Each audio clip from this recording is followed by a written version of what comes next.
बच्चों आज ये लास्ट मिनट रिवीजन का सेकंड लेक्चर है। इलेक्ट्रोस्टैटिक्स हम लोग देख रहे थे। इलेक्ट्रोस्टैटिक्स में फर्स्ट पार्ट में हम लोगों ने कल कवर कर लिया था Coulomb's law, equilibrium of charges. तो ये सब हम लोग देख चुके थे। इसको बढ़िया से रिवाइज कर लीजिए। आज इसके सेकंड पार्ट को हम लोग पढ़ेंगे। तो आज हमें स्टार्ट करना है इलेक्ट्रिक फील्ड से। तो इलेक्ट्रिक फील्ड में सबसे पहला पॉइंट हमें ये जानना होता है कि अगर कोई पॉइंट चार्ज क्यू है, सबसे पहले तो ये जान लें इलेक्ट्रिक फील्ड जो होता है वो किसी चार्ज के चारों तरफ उसका वो इन्फ्लुएंस है। हर चार्ज अपने चारों तरफ अपना एक प्रभाव क्रिएट करता है और इसी प्रभाव की वजह से, इसी इन्फ्लुएंस की वजह से वो एक चार्ज दूसरे चार्ज के ऊपर फोर्स लगाता है। जैसे हमें किसी के ऊपर फोर्स लगाना है तो हमारा उसको टच करना जरूरी है, हम बिना टच किए फोर्स नहीं लगा सकते। लेकिन चार्जेस एक दूसरे पे फोर्स बिना एक दूसरे को टच किए लगा देते हैं। तो कैसे लगाते हैं? तो एक चार्ज अपने चारों तरफ अपना एक पूरा इन्फ्लुएंस, अपना पूरा एक प्रभाव क्रिएट करता है और जब उसके इस इन्फ्लुएंस के अंदर, उसके इस प्रभाव क्षेत्र में दूसरा चार्ज आता है तो ये चार्ज दूसरे चार्ज के ऊपर फोर्स लगाता है। ये जो चार्ज के चारों तरफ उसका प्रभाव होता है, उसका इन्फ्लुएंस होता है, जिसकी वजह से ये दूसरे पे फोर्स लगा सकता है, इसी प्रभाव को हम इलेक्ट्रिक फील्ड बोलते हैं। अपने मतलब की बात अभी जो रिवीजन में है वो सबसे पहले ये है फर्स्ट पॉइंट हमें ये ध्यान रखना है कि कोई चार्ज अगर किसी इलेक्ट्रिक फील्ड में रखा है, इलेक्ट्रिक फील्ड का काम होता है चार्ज पर फोर्स लगाना। तो पहला पॉइंट ध्यान रखना है, इलेक्ट्रिक फील्ड का काम है चार्ज पर फोर्स लगाना। इलेक्ट्रिक फील्ड का काम है चार्ज पर फोर्स लगाना, ये इलेक्ट्रिक फील्ड का काम है। अब कितना फोर्स लगाएगा, क्या होगा? तो अगर कोई चार्ज क्यू किसी इलेक्ट्रिक फील्ड के अंदर रखा है, आपको पता है इलेक्ट्रिक फील्ड को हम लाइंस से शो करते हैं, उसका डायरेक्शन, और इन लाइंस को बोलते हैं इलेक्ट्रिक लाइंस ऑफ फोर्स। तो जैसे मान लो ये इलेक्ट्रिक फील्ड है इस तरह से और ये ई है, इलेक्ट्रिक फील्ड की इंटेंसिटी ई है। जो इलेक्ट्रिक फील्ड की वैल्यू है उसको इलेक्ट्रिक फील्ड इंटेंसिटी या इलेक्ट्रिक फील्ड स्ट्रेंथ बोलते हैं, वो ई है। और इसको हम न्यूटन पर कूलम या वोल्ट पर मीटर में लिखते हैं। अब अपने मतलब की बात यह है कि अगर इस इलेक्ट्रिक फील्ड के अंदर कोई चार्ज रखा हुआ है, सपोज करो प्लस क्यू चार्ज या माइनस क्यू चार्ज, कोई भी चार्ज इस फील्ड के अंदर रखा होगा तो फील्ड का काम है उस चार्ज पर फोर्स लगाना। तो ये फोर्स लगाएगा। पॉजिटिव चार्ज जो है उस पर फोर्स हमेशा, जो फील्ड है जब ये पॉजिटिव चार्ज पे फोर्स लगाएगा तो उसका डायरेक्शन हमेशा होगा फील्ड के डायरेक्शन में, और नेगेटिव चार्ज पे जब ये फोर्स लगाएगा तो उसका डायरेक्शन होगा हमेशा फील्ड के अपोजिट डायरेक्शन में। तो पॉजिटिव चार्ज पे फोर्स लगता है फील्ड के डायरेक्शन में और नेगेटिव चार्ज पे अपोजिट डायरेक्शन में, और इस फोर्स की वैल्यू वही रहेगी F equal to q into E. जब ये चूंकि फोर्स वेक्टर क्वांटिटी है, किसी भी वेक्टर क्वांटिटी के जब मैग्नीट्यूड का फॉर्मूला लिखते हैं, ये फोर्स के मैग्नीट्यूड का फॉर्मूला है, तो जब मैग्नीट्यूड का फॉर्मूला लिखते हैं तो उसमें चार्ज के साइन को यूज नहीं करते। प्लस क्यू हो या माइनस क्यू हो, फोर्स की वैल्यू को क्यू इंटू ई ही लिखेंगे। तो चार्ज का साइन यूज नहीं करते, फोर्स का फॉर्मूला क्यू ई हो जाएगा। ये इलेक्ट्रिक फील्ड का पहला काम है। फील्ड है, चार्ज है तो फोर्स लगेगा, है ना। अच्छा, कोई भी चार्ज अपने फील्ड की वजह से अपने ऊपर फोर्स नहीं लगाएगा, हर चार्ज अपना फील्ड क्रिएट करता है। तो मेरा फील्ड मेरे ऊपर फोर्स नहीं लगाएगा, मेरा फील्ड पूरी दुनिया पे फोर्स लगाएगा और पूरी दुनिया का जो फील्ड है वो मेरे ऊपर फोर्स लगाएगा। मतलब किसी चार्ज पे उसका अपना फील्ड फोर्स नहीं लगाता। तो ये जो फील्ड है ये इस चार्ज का फील्ड नहीं है, ये कोई और चार्जेस होंगे, कहीं और रखे होंगे जो हमें दिखाई नहीं गए हैं। एक्सटर्नल फील्ड है, इसीलिए इस ई को हम क्या बोलते हैं? External field. एक्सटर्नल का मतलब है ये क्यू का फील्ड नहीं है, जो ये क्यू जिस पे फोर्स हमने निकाला ये उसका फील्ड इसमें शामिल नहीं, एक्सटर्नल इलेक्ट्रिक फील्ड है। तो ये एक्सटर्नल इलेक्ट्रिक फील्ड है और इस तरह से फोर्स लगता है। यूनिट तो फोर्स की जानते हैं, न्यूटन। चार्ज अगर कूलम में लेंगे, फील्ड को वोल्ट पर मीटर या न्यूटन पर कूलम में लेंगे तो फोर्स न्यूटन में आएगा। ये होता है चार्ज पे फील्ड का फॉर्मूला, फोर्स का फॉर्मूला। तो ये ऑलवेज अप्लीकेबल है, फील्ड जैसा भी हो, फील्ड यूनिफॉर्म हो नॉन यूनिफॉर्म हो, ये हमेशा अप्लाई होगा। तो पहले मतलब की बात ये थी। इसके ऊपर खूब सारे क्वेश्चन बनते हैं। अगला पॉइंट जो इससे रिलेटेड आएगा वो होगा, अगला पॉइंट जो इससे रिलेटेड आएगा वो होगा सेकेंड पॉइंट वो है कि फील्ड कैलकुलेट कैसे करते हैं, किसी पॉइंट चार्ज का फील्ड क्या होगा, किसी और जिसका जिसका फील्ड हमें पढ़ना है वो फील्ड निकालते कैसे हैं। तो सबसे पहले हमें पढ़ना होता है electric field due to a point charge. किसी पॉइंट चार्ज का फील्ड क्या होगा, electric field due to a point charge. Point charge का फील्ड क्या होगा, तो ये कुछ फॉर्मूले हैं जिसपे ज्यादातर क्वेश्चन बनते हैं, तो फॉर्मूले सारे इकट्ठा यही बताए दे रहे हैं। सबसे पहला फॉर्मूला आएगा पॉइंट चार्ज के फील्ड का। ये पॉइंट चार्ज अगर कोई है, ये मान लो प्लस क्यू चार्ज है, तो आपसे हमने बताया हर चार्ज अपने चारों तरफ अपना एक फील्ड क्रिएट करता है और हमें उस फील्ड की इंटेंसिटी निकालनी है। जो इलेक्ट्रिक फील्ड बोल रहे हैं इसका मतलब इलेक्ट्रिक फील्ड इंटेंसिटी। हमें इस फील्ड की इंटेंसिटी कैलकुलेट करनी है। इंटेंसिटी मतलब फील्ड की ताकत क्या, फील्ड की वैल्यू क्या है एक्चुअली, तो वो कैलकुलेट करनी है और वो पॉइंट चार्ज से आर डिस्टेंस पे कहीं कैलकुलेट करनी ही, मान लो यहाँ। अच्छा, प्लस क्यू की बजाय माइनस क्यू होता है, ये भी चार्ज अपना फील्ड क्रिएट करेगा, इसके लिए भी वही काम करना, आर डिस्टेंस पे इलेक्ट्रिक फील्ड की इंटेंसिटी कैलकुलेट करनी। तो इसमें कुछ खास नहीं है। Positive charge field vector quantity होती है, इसमें मैग्नीट्यूड के साथ साथ डायरेक्शन भी होगा। पॉजिटिव चार्ज जो फील्ड क्रिएट करता है वो चार्ज को पॉइंट से ज्वाइन करने वाली लाइन के अलोंग होता है, मतलब इसी लाइन पर होगा चार्ज का फील्ड, पॉजिटिव चार्ज का फील्ड। और पॉजिटिव चार्ज है तो field away from the charge होगा। ये अवे का मतलब क्या है, जिस पॉइंट पर फील्ड निकालना है यहां आप खड़े हो जाइए, और अगर प्लस चार्ज है तो यहां से चलना शुरू करिए और किधर चलिए, चार्ज से दूर। चार्ज से दूर जो आपके चलने का डायरेक्शन होगा वही फील्ड का डायरेक्शन होगा। लेकिन दूर किधर, दूर तो ये भी है, दूर तो ये भी है, दूर तो ये भी है, तो किधर दूर चलना है, इसी लाइन पर चलना है जो लाइन चार्ज को इस पॉइंट से मिलाती है, चार्ज से दूर चले जाना। ये इलेक्ट्रिक फील्ड का डायरेक्शन हो जाएगा। और नेगेटिव चार्ज है तो फिर वही काम करना है, इस पॉइंट पर आप खड़े हैं, इस बार चार्ज की तरफ चले आना, इसी लाइन पर चार्ज की तरफ चले आना। तो ये फील्ड का डायरेक्शन होता है। अब अगर वैल्यू चाहिए तो फॉर्मूला याद करना है सीधे। इलेक्ट्रिक फील्ड का मैग्नीट्यूड होता है 1/4πε0 Q/r²। ये मैग्नीट्यूड का फॉर्मूला हो गया। मैग्नीट्यूड के फॉर्मूले में कभी भी चार्ज का साइन पुट नहीं करते, इसमें साइन पुट नहीं करेंगे, यानी यहां मॉड क्यू आएगा। प्लस क्यू होगा तो भी यही फॉर्मूला होगा, माइनस क्यू होगा तो भी यही फॉर्मूला होगा। अच्छा, वेक्टर फॉर्म में यही फॉर्मूला लिखेंगे, इन वेक्टर फॉर्म। तो अगर वेक्टर फॉर्म में यही फॉर्मूला लिखना चाहें, इन वेक्टर फॉर्म यही फॉर्मूला लिखना चाहें, तो वेक्टर फॉर्म में इस फॉर्मूले को लिखेंगे vector equal to 1/4πε0 Q into vector r upon are Q. ये वेक्टर आर क्या होगा, तो पॉइंट चार्ज से गिवन पॉइंट पर जहां फील्ड निकालना इसको मिला देंगे और एक वेक्टर बना लेंगे, जैसे कूलम्स लॉ में कल बताया था। इस वेक्टर का हेड उस पॉइंट पर होगा जहां पर फील्ड निकालना है और टेल चार्ज पर होगी, इसको बोलेंगे वेक्टर आर, और वो यहां लिख देंगे। कोऑर्डिनेट्स दिए होंगे तो वही काम करेंगे जो कूलम्स लॉ में बताया था। अगर कोऑर्डिनेट्स गिवन है x2, y2 और z2 और इसके कोऑर्डिनेट्स x1, y1 और z1, तो वेक्टर आर को हम लोग लिख लेते हैं x2 minus x1, head minus tell कर देते हैं, x2 minus x1 i cap plus y2 minus y1 j cap plus z2 minus z1 k cap. ये वेक्टर आर का फॉर्मूला हो जाए। आर लिखना है तो वेक्टर आर का मैग्नीट्यूड निकाल लेंगे, मॉड आर, वो आर हो जाएगा। अच्छा, इस फॉर्मूले को ऐसे भी लिख सकते हैं, हमें मालूम है कि वेक्टर आर को अपने ही मैग्नीट्यूड से डिवाइड कर दो तो ये आर कैप बन जाता है, यूनिट वेक्टर बन जाता है।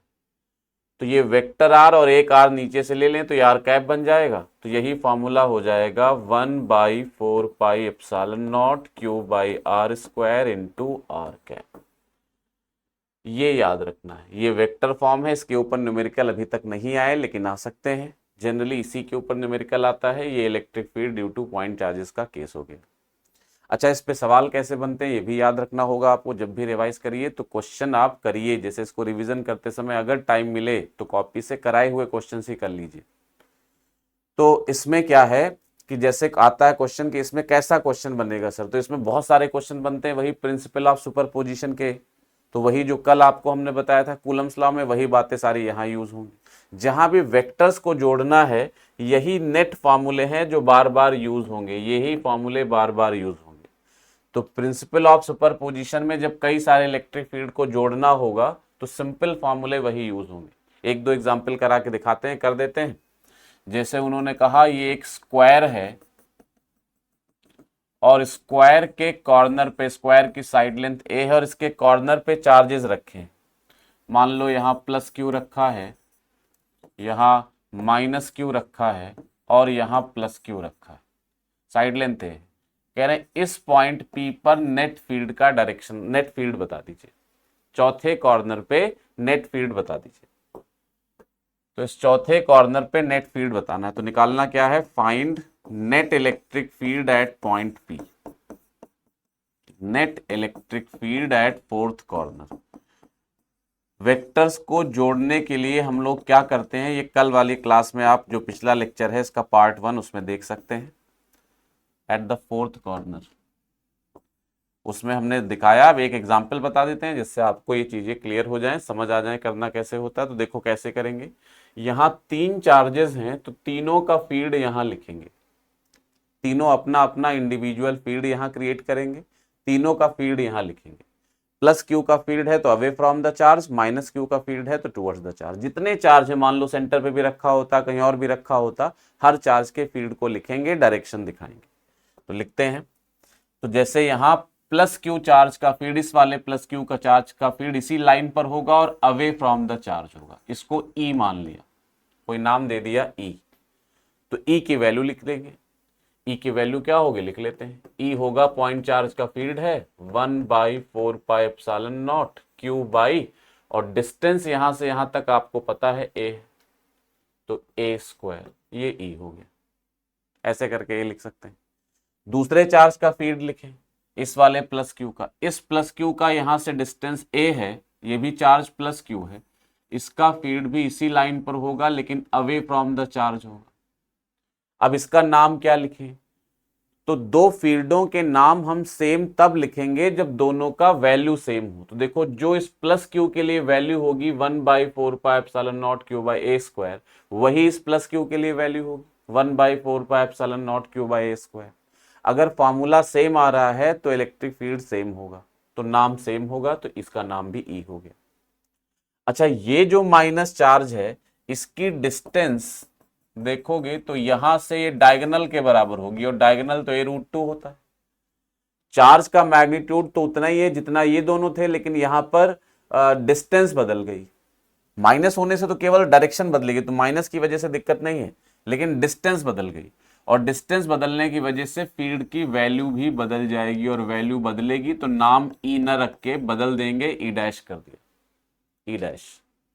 अब ये ई डैश कितना होगा, तो ई डैश का वैल्यू होगा 1/4πε0, ये इस चार्ज का फील्ड है माइनस क्यू का, क्यू अपॉन डिस्टेंस का स्क्वायर, a√2 का स्क्वायर। माइनस की वजह से फॉर्मूले में माइनस नहीं रखेंगे, माइनस की वजह से डायरेक्शन इधर की तरफ होगी। सारे फील्ड लिख लिए। यहां तक इलेक्ट्रोस्टैटिक्स का रोल था, आगे जो रोल है वो वेक्टर चैप्टर का है, तो आगे वेक्टर की बात करेंगे। अब इन तीनों का रिजल्टेंट निकालना है।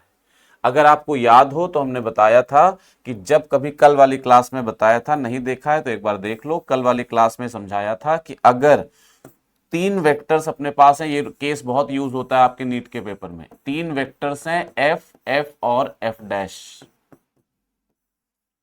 और ये एफ और एफ तो परपेंडिकुलर है, और एफ डैश दोनों तरफ से 45 डिग्री का एंगल बनाता है ये। तो कहा था एफ और एफ का रिजल्टेंट हो जाएगा f√2, वो ऊपर की तरफ आएगा, और f√2 और f डैश अपोजिट हैं, तो इसमें जो बड़ा होगा उसमें से छोटे को घटा देंगे। तो बिल्कुल वैसे ही देखो यहां है e, और e का रिजल्टेंट हो जाएगा e√2, वो ऊपर आएगा, और e डैश अपोजिट है, जो बड़ा होगा e√2 और e डैश में से उसको माइनस कर देंगे। तो जो नेट फील्ड आएगा यहां पर अगर डायग्राम बना के दिखाएं तो ई इस तरफ था, ई इस तरफ था, ई इस तरफ था, रिजल्टेंट आ गया E√2 45 डिग्री के एंगल पे, और इधर तरफ ई डैश है।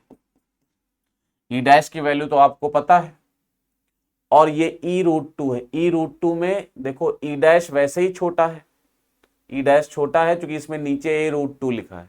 डिनोमिनेटर बड़ा है तो ई डैश की वैल्यू कम होगी और ई थोड़ा बड़ा होगा। अच्छा, ई को और √2 से मल्टीप्लाई कर दिया गया तो ये और बड़ा हो जाएगा, तो E√2 बड़ा होगा, ई डैश छोटा होगा।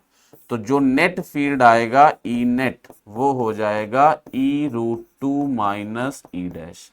डायरेक्शन बड़े वाले के डायरेक्शन में होती है, बड़ा E√2 है तो डायरेक्शन E√2 के डायरेक्शन में हो जाएगी। ई की वैल्यू रख दो, ई की वैल्यू है 1/4πε0 Q/a²√2। ई डैश की वैल्यू है 1/4πε0 Q/2a²। √2 का स्क्वायर करेंगे 2 आ जाएगा, ये 2a²। अब आगे सिंप्लीफाई करना है, कर सकते हो, कॉमन वॉमन लोगे, जो कॉमन होगा जिस फॉर्म में ऑप्शन दिए उस फॉर्म में सेटल कर लोगे। तो ऐसे करके हम वेक्टर का इस्तेमाल करके ये निकाल सकते हैं। इसमें एक छोटा कॉन्सेप्ट और बता दें आपको, और वो क्या है कि जैसे मान लीजिए इस तरह का क्वेश्चन आता है कि किसी पेंटागन में या हेक्सागन में या ऑक्टागन में इस तरह से क्वेश्चन आ जाए कि ये इस तरह का क्वेश्चन आ जाए कि इसके हर कॉर्नर पे एक चार्ज रखा हुआ है, इसके हर कॉर्नर पे एक चार्ज रखा हुआ है, और कहा जाए ये रेगुलर पेंटागन है। यहां कोई भी फिगर दिया जा सकता है, क्लोज फिगर कोई भी, तो जैसे रेगुलर है मतलब साइड लेंथ सेम है, सारी साइड आपस में सेम लेंथ की। पूछ रहे हैं सेंटर पे, अच्छा सेंटर से इसकी डिस्टेंस r दी हुई है, मान लो r निकाला जा सकता है लेकिन हमें जरूरत नहीं है, क्वेश्चन में दे देते हैं, r दी हुई है। सेंटर से हर कॉर्नर की डिस्टेंस सेम है और r है। पूछ रहे हैं सेंटर पे नेट फील्ड बताओ। तो ये याद कर लो कि अगर कहीं भी, यहां एक और प्रॉपर्टी याद रखनी है, अगर कहीं भी n कोप्लैनर फोर्सेस हैं, n कोप्लैनर फोर्सेस हैं of equal magnitude,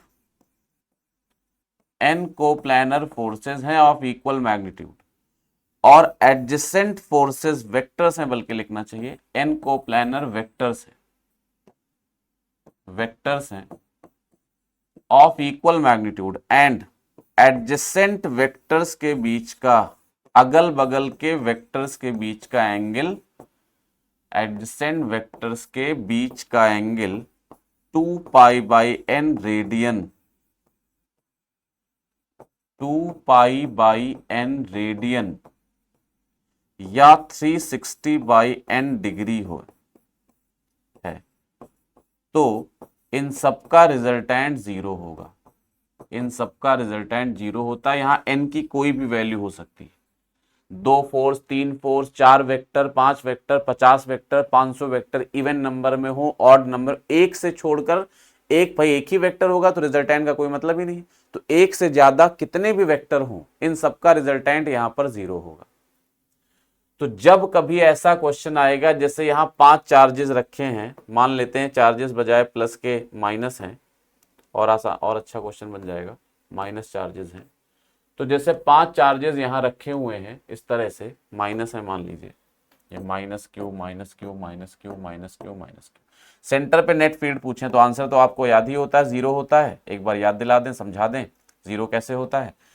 her charge का फील्ड यहां लिखो, तो इस -q का फील्ड E, इस -q का फील्ड भी E, इस -q का फील्ड भी E, इस -q का फील्ड भी E, और इस -q का फील्ड भी E। सबका नाम हमने सेम क्यों रखा E? क्योंकि सारे चार्जेस का मैग्नीट्यूड सेम है और सारे चार्जेस से सेंटर की डिस्टेंस सेम है, तो हर चार्ज के फील्ड की वैल्यू होगी 1/4πε0 Q/r²। n चार्जेस रखें और हर अगल बगल के 2 चार्जेस के बीच का एंगल आपको मालूम है, यहाँ 2π/5 बनेगा। ये सारे एंगल जो होंगे 2π/5 होंगे। क्यों? 5 साइड्स हैं, 5 कॉर्नर हैं, और सेंटर पे टोटल एंगल बनता है रेडियन में 2π। किसी भी क्लोज्ड फिगर के सेंटर पे टोटल एंगल बनता है 2π। यहाँ ये 5 साइड्स मिलकर टोटल 2 पाई एंगल बना रही हैं। तो और चूंकि सारे साइड्स इक्वल लेंथ के हैं, सारी भुजाएं बराबर हैं, तो हर साइड का सेंटर पे एंगल सेम होगा और वो 5 बराबर भागों में टोटल एंगल बट जाएगा। तो 2 pi by 5, 2 pi by 5, 2 pi by 5 होगा। तो यहाँ देखो थ्योरम पूरी हो रही है। कितने इलेक्ट्रिक फील्ड हैं? 5 इलेक्ट्रिक फील्ड हैं, तो एन की वैल्यू हो गई 5। एन की वैल्यू 5 हो गई। सब के सब इक्वल मैग्नीट्यूड के हैं, सब के सब कोप्लेनर हैं। कोप्लेनर मतलब सेम प्लेन में है। सारी शर्तें पूरी हुई। अगली शर्त क्या है? अगल बगल के वेक्टर्स के बीच का एंगल 2 पाई बाई एन होना चाहिए। यहां अगल बगल के वेक्टर्स के बीच का एंगल 2 पाई बाई एन और एन की वैल्यू 5 है, यानी यहां 2 पाई बाई 5 होनी चाहिए और वही है। मतलब थ्योरम के हिसाब से जो एंगल होना चाहिए वही है। सारी शर्तें पूरी हो रही हैं, तो हम कहेंगे इन सबका रिजल्टेंट जो होगा वो 0 होगा। तो यहां पर नेट फील्ड 0 आएगा। जनरल याद कर लो, किसी भी पॉलीगन के सारे कॉर्नर्स, रेगुलर पॉलीगन हो, उसके सारे कॉर्नर्स पे आइडेंटिकल चार्जेस रखे हो, तो सेंटर पे रखे हुए किसी भी चार्ज पे नेट फोर्स 0 होगा, नेट फील्ड 0 होगा। पोटेंशियल 0 नहीं होगा, फोर्स और फील्ड 0 होगा। अच्छा, इसी में मान लो आपसे कहते एक कॉर्नर को खाली कर दिया गया है। अब ये 5 चार्जेस थे, लेकिन इस बार 1 या 2 कुछ कॉर्नर्स खाली कर दिए गए। 5 चार्जेस थे और इसमें 1 या 2, जैसे यहां माइनस क्यू रखा था, यहां माइनस क्यू, यहां माइनस क्यू, यहां माइनस क्यू, और एक कॉर्नर खाली कर दिया गया। रेगुलर पेंटागन है ये, सेंटर से हर कॉर्नर की डिस्टेंस r है और एक कॉर्नर को खाली कर दिया गया। अब कह रहे हैं सेंटर पे फील्ड बताओ। अब एक बात पक्की है, एक भी कॉर्नर खाली हुआ तो ये थ्योरम फेल हो जाएगी।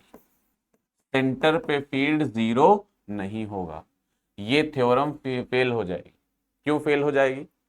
अब अगर एक चार्ज हटा दिया तो चार्जेस 4 ही बचे, तो फील्ड कितने रह जाएंगे? 4, यानी एन की वैल्यू 4 हो जाएगी। फील्ड 4 होंगे, एन की वैल्यू 4 हो गए, लेकिन एंगल तो अभी भी 2 पाई बाय 5 ही रहेगा। तो एन की वैल्यू 4 हो गई और एंगल अभी भी 2 पाई बाय 5 है, यानी इस थ्योरम को सेटिस्फाई नहीं करेगा। थ्योरम के हिसाब से जब एन की वैल्यू 4 हो तो एंगल हो जाना चाहिए 2 पाई बाय 4। एन 4 रखेंगे, यहां एंगल 2 पाई बाय 5 रहेगा, रिजल्टेंट 0।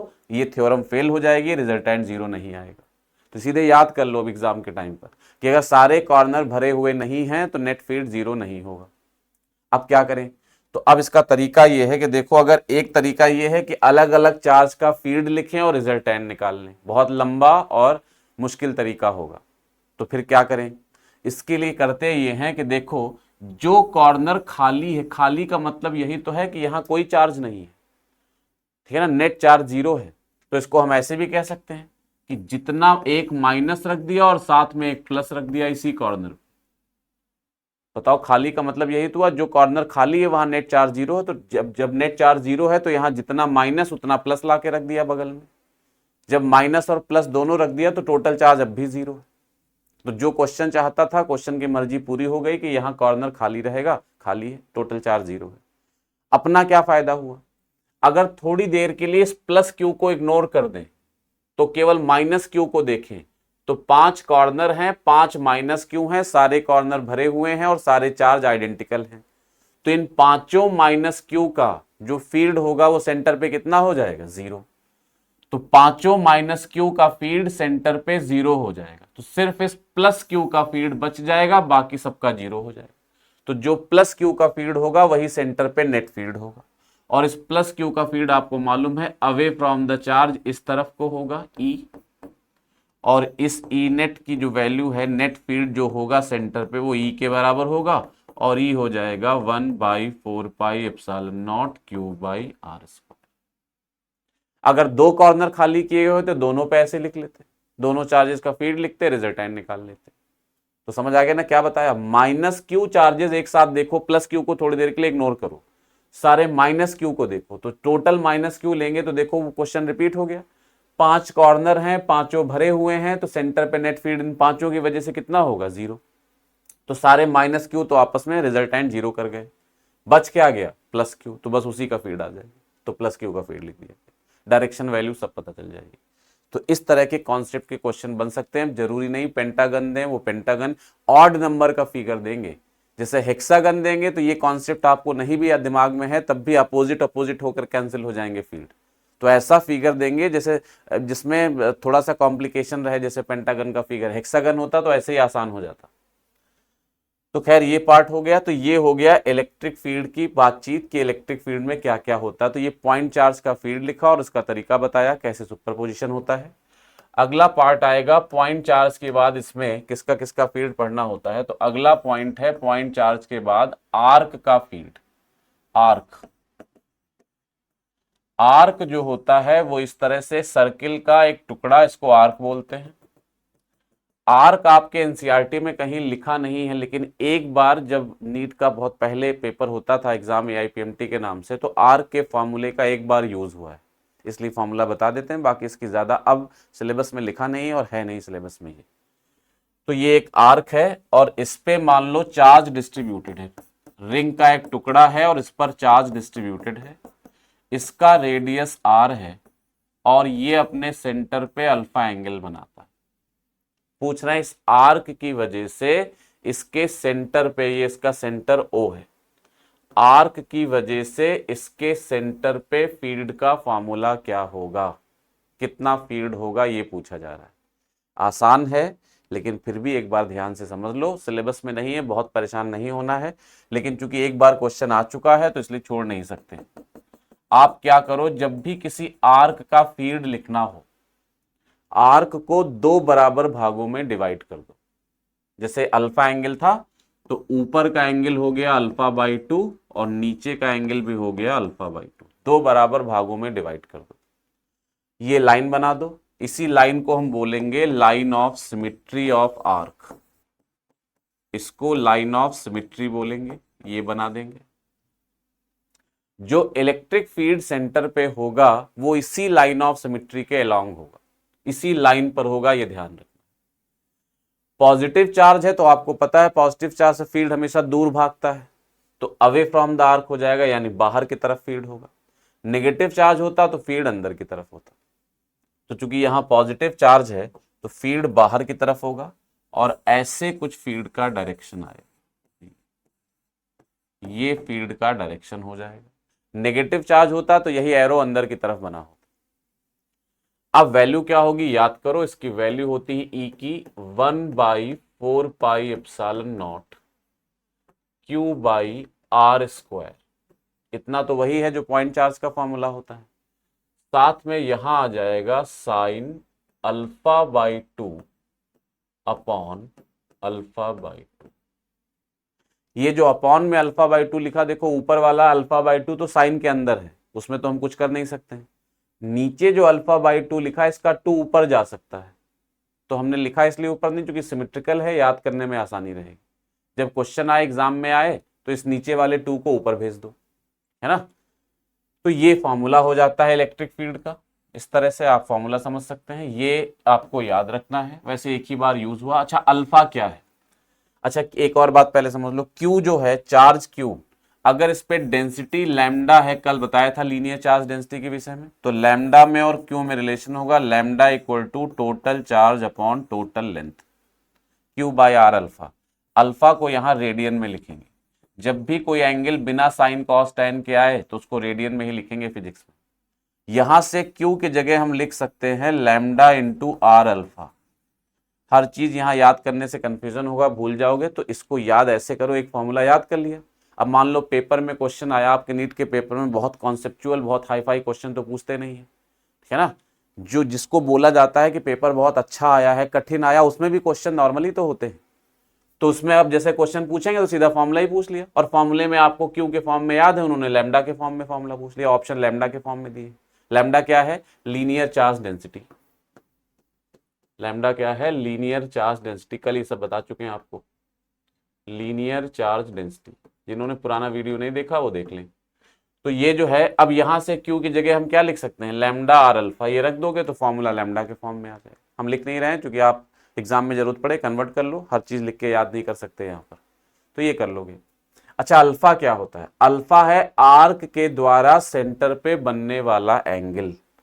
अब ये क्वेश्चन है कि सर ये एंगल क्या मतलब क्या है इसका, तो सीधा सीधा समझ लो, जब भी कोई आर्क दिया हो तो इसके सेंटर के दोनों सिरों को, मतलब किनारे के दोनों एंड्स को यहां से सेंटर से मिला दो। ये जो किनारे वाली दोनों रेडियस होंगी इनके बीच का एंगल, यानी अल्फा अगर आपसे पूछा जाए क्या है सर, कैसे याद रखोगे, दिमाग में कैसे रखोगे अल्फा क्या है, तो अल्फा क्या है, किनारे वाले रेडियस के बीच का एंगल, किनारे वाली रेडियस के बीच का एंगल, जो दोनों तरफ किनारे किनारे रेडियस है इनके बीच का एंगल, रेडियस के बीच का एंगल, ये अल्फा होता है। किनारे वाली रेडियस के बीच का एंगल, ये अल्फा होता है। अब अगर अल्फा में कोई दिक्कत है देखो, जैसे मान लो ये एक आर्क दे दिया गया ये, और कहा गया इसके सेंटर पे फील्ड बताओ, इस पे चार्ज डिस्ट्रीब्यूटेड है, इसके सेंटर पे फील्ड बताओ चार्ज क्यों है, रेडियस आर। तो हम क्या करेंगे, सेंटर से सॉरी किनारे से सेंटर को मिला देंगे, इधर मिलाया इधर मिलाया, ये दोनों किनारे वाली रेडियस बन गई, देखो इधर मिलाया ये और इधर मिलाया ये, किनारे वाली रेडियस बन गई, इनके बीच का एंगल जो होगा वही अल्फा होगा, और अल्फा की वैल्यू क्या आ जाएगी बताओ, यहाँ पाई या 180 डिग्री, ये हो जाएगा। मान लो वो कहते हैं आर्क ऐसा है,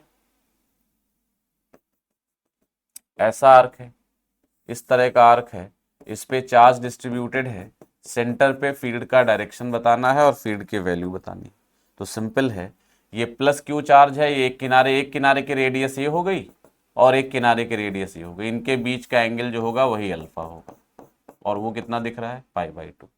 फॉर्मूला सेम रहेगा, इसके लिए अल्फा पाई रख देंगे, इसके लिए अल्फा पाई/2 रख देंगे।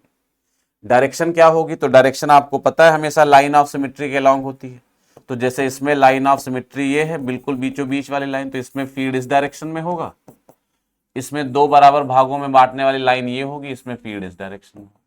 फील्ड जो होगा वो दो, जो लाइन ऑफ सिमेट्री होगी जो आर्क को दो बराबर भागों में बांटती है उसके अलोंग हो जाएगा ऐसे करके। तो ये तरीका याद रखो, ऐसे निकाल सकते हो, है ना। आपके पेपर में जो क्वेश्चन आए हैं वो फील्ड के डायरेक्शन पे ज्यादा आए हैं, फील्ड का डायरेक्शन बताओ, वैल्यू निकालने का बहुत ज्यादा चांस नहीं है क्योंकि सिलेबस में नहीं है आर्क वगैरह, आपके डायरेक्शन के ऊपर ज्यादा क्वेश्चन बन सकते हैं। ये हो गया electric field due to arc. Direction के ऊपर एक और चीज बताते हैं, जैसे मान लो डायरेक्शन का क्वेश्चन आया, उन्होंने आपसे कहा ये एक आर्क है, सेमी सर्कुलर आर्क, आधा आर्क है, ये सेंटर है इस तरह से, और इस पे चार्ज डिस्ट्रीब्यूटेड है इस तरह से, आधे हिस्से पे प्लस क्यू है और आधे हिस्से पे माइनस क्यू है चार्ज, इस तरह से। कह रहे सेंटर पे फील्ड का डायरेक्शन बता दो, आर्क है, रेडियस आर है, आधे हिस्से पे प्लस क्यू चार्ज है और आधे हिस्से पे माइनस क्यू चार्ज है। कह रहे सेंटर पे बस फील्ड का डायरेक्शन बता दो क्या होगा, वैल्यू वगैरह नहीं बतानी, वैल्यू बतानी होगी वो भी बता लेंगे लेकिन वो वैल्यू नहीं पूछ रहे हैं, कह रहे हैं डायरेक्शन बता दो बस। रफली 4 ऑप्शन दिए होंगे, चारों में एरो बने होंगे कि इस तरफ डायरेक्शन होगा, इस तरफ डायरेक्शन होगा, इस तरफ डायरेक्शन होगा, इस तरफ डायरेक्शन होगा, एरो बने होंगे। देखो कितनी आसानी से निकाल सकते हो। ऊपर वाला जो हिस्सा है नाम रख लेते हैं इसका ABC, ऊपर वाला जो AB वाला हिस्सा है इसका फील्ड का डायरेक्शन लिखना चाहें तो इसकी लाइन ऑफ सिमेट्री बनाएंगे, ऊपर वाले हिस्से की लाइन ऑफ सिमेट्री ये वाली हो, इसका जो फील्ड होगा वो लाइन ऑफ सिमेट्री के लॉन्ग यानी इस तरफ होगा, ये एंगल 45 डिग्री होगा, ई मान लेते हैं फील्ड। नीचे वाला जो हिस्सा है, नीचे वाला, इसकी लाइन ऑफ सिमेट्री इस तरफ होगी। अलग अलग क्यों ले रहे हैं, क्योंकि आधे पे चार्ज प्लस है आधे पे माइनस है तो इकट्ठा नहीं लिख सकते ना, तो हम इसको एक आर्क ना मान के दो आर्क का कॉम्बिनेशन मानेंगे, एक ऊपर वाला हिस्सा और एक नीचे वाला हिस्सा, दोनों का कॉम्बिनेशन मानेंगे, और कॉम्बिनेशन के हिसाब से माइनस क्यू का फील्ड लिखेंगे तो ये टुवर्ड्स द चार्ज होगा, नेगेटिव। अच्छा, दोनों का वैल्यू सेम आएगा क्योंकि दोनों टुकड़ों पे चार्ज सेम है, plus Q minus Q, amount same है, रेडियस सेम है, एंगल सेम है सेंटर पे, इधर भी एंगल 90 डिग्री, इधर भी एंगल 90 डिग्री, तो वैल्यू सेम आएगी। अब इन दो इलेक्ट्रिक फील्ड का रिजल्टेंट क्या होगा, तो आपको पता है कि ये एंगल 45 है, सब 45 है, ये भी 45 डिग्री होगा और ये भी 45 डिग्री होगा, सब 45 डिग्री के एंगल है। तो तो ये वाले एंगल भी 45 डिग्री होंगे, ये भी 45 डिग्री होगा, ये भी 45 डिग्री होगा। तो रिजल्टेंट एकदम पूरा एंगल 90 डिग्री हो गया, रिजल्टेंट एकदम बीचों बीच में जाएगा इस तरफ, तो रिजल्टेंट इस तरफ जाएगा ई नेट। ई और ई के बीच का एंगल 90 डिग्री है, तो रिजल्टेंट हो जाएगा E√2। तो जो नेट फील्ड आएगा अगर वैल्यू निकालनी होती तो वो E√2 हो जाएगा। ई की वैल्यू क्या होगी, ई हमने क्या माना था, ई हमने माना था 1/4 हिस्से का इलेक्ट्रिक फील्ड, इसी को तो ई माना है। इधर वाला चौथाई हिस्सा या इधर वाला चौथाई हिस्सा, इसी को तो ई माना है। तो ई का फॉर्मूला हो जाएगा 1/4πε0 Q/r²। आर रेडियस है, वो आपको क्वेश्चन में गिवन होगी, इंटू साइन α/2। अल्फा क्या होता है, अल्फा होता है आर्क के सेंटर पे बनने वाला एंगल। ये गलती मत करना कि यहां अल्फा पाई हो जाएगा सर, पाई तो पूरे का एंगल होगा। ये जो फील्ड है वो केवल प्लस वाले हिस्से का या केवल माइनस वाले हिस्से का फील्ड है, और प्लस वाला हिस्सा अपने सेंटर पे कितना एंगल बना रहा है, 90 डिग्री। माइनस वाला हिस्सा भी अपने सेंटर पे कितना एंगल बना रहा है, 90 डिग्री। तो जो अल्फा होगा वो π/2 हो जाएगा, अल्फा की वैल्यू π/2। तो यहां साइन α/2 मतलब π/4 अपॉन π/4। गुणा भाग करना आता है, सॉल्व कर लोगे। अल्फा की वैल्यू π/2 हो गई, ये ई आ जाएगा, ई की वैल्यू उठाकर यहां पुट कर दोगे, ई नेट आ जाएगा। तो तरीका समझो कैसे करना है। मेन जो आपके मतलब की बात है वो वैल्यू तो बहुत थोड़ा सा आउट ऑफ ट्रैक क्वेश्चन पूछेंगे तब कहेंगे, डायरेक्शन पूछ सकते हैं। वो कहेंगे नेट फील्ड का डायरेक्शन बता दो, तो डायरेक्शन देख रहे हो इस तरफ आ रहा है, तो ये डायरेक्शन की जरूरत आपको पड़ सकती है। तो इस तरह से क्वेश्चन आर्क पे बन सकता है। तो ये था electric field due to arc. अगला पार्ट हम देखेंगे electric field due to ring का फील्ड। भी आपको जनरली पढ़ाया जाता है, लेकिन रिंग का फील्ड भी अपने सिलेबस में नहीं, और रिंग के फील्ड के ऊपर कभी कोई क्वेश्चन नहीं आया, तो इसलिए रिंग की बात हम नहीं करेंगे, ठीक है ना। हम सिर्फ वही रिवाइज करेंगे इस वक्त जो मेन अपने मतलब का है, जो आता है पेपर में। तो अगला पार्ट है इलेक्ट्रिक फील्ड पॉइंट चार्ज का हो गया, आर्क का हो गया। अब इसके अलावा वो इलेक्ट्रिक फील्ड आते हैं जो गॉस थ्योरम की मदद से डिराइव होते हैं, तो बताते हैं आपको सीधा। अगला है electric field due to infinite sheet, सीधा इनफाइनाइट शीट ही लिखते हैं। इनफाइनाइट शीट, इनफाइनाइट शीट का field, infinite sheet, infinite sheet का जो फील्ड होगा, इनफाइनाइट शीट मतलब एक शीट है, एक चादर है जो पतली शीट है, थिन इनफाइनाइट शीट। पतली सी एक चादर है, जैसे आपके कॉपी का एक पन्ना होता है वैसा समझ लो पन्ना है, वैसी चादर है, मेटल की या नॉन मेटल किसी की भी हो, लेकिन उसके चारों कोने इन्फिनिटी पर हैं। लंबाई इनफाइनाइट, चौड़ाई इनफाइनाइट, मोटाई 0, है ना। तो लंबाई चौड़ाई इन सब इनफाइनाइट, मोटाई 0। तो ये एक इनफाइनाइट शीट है, इसको वायर मत समझना, ये शीट है इस तरह से। ये फिगर आपको किस फॉर्म में दिखाया गया वो समझ लो। जैसे मेरा हाथ सामने से देख रहे हो तो ऐसा दिख रहा है, ऐसा दिख रहा है ना। और इसी को साइड से दिखाएं तो ऐसा दिखेगा। तो साइड से केवल आपको ये एज ही, ये किनारा ही तो दिख रहा है, ये तो समझ लो ये शीट ऐसे रखी है, ऐसे ऐसे करके शीट है, इसके 4 कोने हैं और चारों कोने इन्फिनिटी पर है शीट का। और ये एकदम पतली शीट है, तो सामने से इसकी मोटाई 0 दिख रही है। जैसे कॉपी के पन्ने को ऐसे देखो तो ऐसे दिखेगा, इस तरह का ये शीट है। इसके एक सरफेस पे चार्ज है। अब यहां एक बात समझ लो, अगर शीट के एक सरफेस पे चार्ज है तो पक्का ये शीट कौन सी होगी, non conducting sheet. Non conducting मतलब लकड़ी की, प्लास्टिक की, मिट्टी की, किसी भी चीज की बनी हुई शीट है, non conducting sheet. Conducting sheet अगर होगी तो उसमें आप चाह के भी चार्ज को एक साइड रख ही नहीं सकते हो, ऑटोमेटिकली चार्ज दोनों साइड आ जाएगा। तो ये नॉन कंडक्टिंग शीट है, एक सरफेस पे चार्ज है, चार्ज डेंसिटी सिग्मा है। सिग्मा है surface charge density, surface charge density, ये सिग्मा है। अब आपसे कह रहे हैं शीट की वजह से किसी पॉइंट पर इलेक्ट्रिक फील्ड बताओ। अगर वो क्वेश्चन में ना बोले, जैसे डायग्राम बना हुआ है तो डायग्राम देख के जान जाओगे नॉन कंडक्टिंग शीट है, एक ही सरफेस पे चार्ज है, हमसे क्वेश्चन वाले बोले ना बोले हम ऐसे ही जान जाएंगे ये नॉन कंडक्टिंग शीट है। लेकिन मान लो क्वेश्चन में डायग्राम दिया नहीं हुआ है, डायग्राम उन्होंने दिया नहीं और बताया भी नहीं कौन सी शीट है, ऐसे लिख दिया इनफाइनाइट शीट है, तो जब ना बताएं, डायग्राम भी ना दें, कोई इंफॉर्मेशन क्वेश्चन में ना हो, तो शीट को नॉन कंडक्टिंग ही मानेंगे, है ना। कंडक्टिंग शीट अगर होगी तो स्पेशली मेंशन्ड होगा, या तो डायग्राम बना के दिखाया जाएगा या लिखा होगा कंडक्टिंग शीट है। तो अगर नॉन कंडक्टिंग शीट है और इसकी वजह से किसी पॉइंट पर इलेक्ट्रिक फील्ड लिखना है, तो आप क्या करोगे, पॉइंट से शीट की परपेंडिकुलर डिस्टेंस मान लो आपको आर गिवन है, आर डिस्टेंस पे आपको यहां पी पॉइंट पर इलेक्ट्रिक फील्ड लिखना है। तो ये एक स्पेशल फॉर्मूला होता है। स्पेशल क्यों है बताएंगे अभी। इलेक्ट्रिक फील्ड जो यहां होता है वो शीट से अवे, बिल्कुल उसी तरह से यहां पी पॉइंट पे खड़े हो जाओ, पी पॉइंट पे खड़े हो जाओ। अगर पॉजिटिव चार्ज है शीट पर तो शीट से दूर चले जाओ, लेकिन दूर किधर, दूर तो ऐसे भी जा सकते हो, दूर तो ऐसे भी जा सकते हो, तो किधर दूर जाओगे, शीट के परपेंडिकुलर जो लाइन है इस पर, यहां से शीट पे परपेंडिकुलर बनाओ, ये लाइन शीट के परपेंडिकुलर है, इस लाइन पर शीट से दूर चले जाओ। पॉजिटिव चार्ज है तो दूर चले जाओ और नेगेटिव चार्ज है तो शीट की तरफ चले जाओ, तो इस लाइन पर शीट से दूर चले जाओ। ये जो होगा ये इलेक्ट्रिक फील्ड का डायरेक्शन होगा। नेगेटिव चार्ज होता है ये अंदर की तरफ होता है, और वैल्यू होती है इलेक्ट्रिक फील्ड की सिग्मा अपॉन 2 एप्सिलॉन नॉट। ये फॉर्मूला होता है। स्पेशल क्यों है, तुम देखो इसमें डिस्टेंस वाला टर्म नहीं आया, हमने डिस्टेंस आर पे फील्ड लिखा लेकिन आर इसमें नहीं दिख रहा है कहीं फॉर्मूले में। पूरे आपके नीट के सिलेबस में इलेक्ट्रोस्टैटिक्स का इकलौता फॉर्मूला है जो डिस्टेंस पे डिपेंड नहीं करता, और ऐसा कोई भी फॉर्मूला जो डिस्टेंस पे डिपेंड ना करे, जिसमें डिस्टेंस बढ़ा दो, घटा दो, डबल कर दो, आधी कर दो, कोई फर्क ना पड़े, उसको यूनिफॉर्म फील्ड कहते हैं।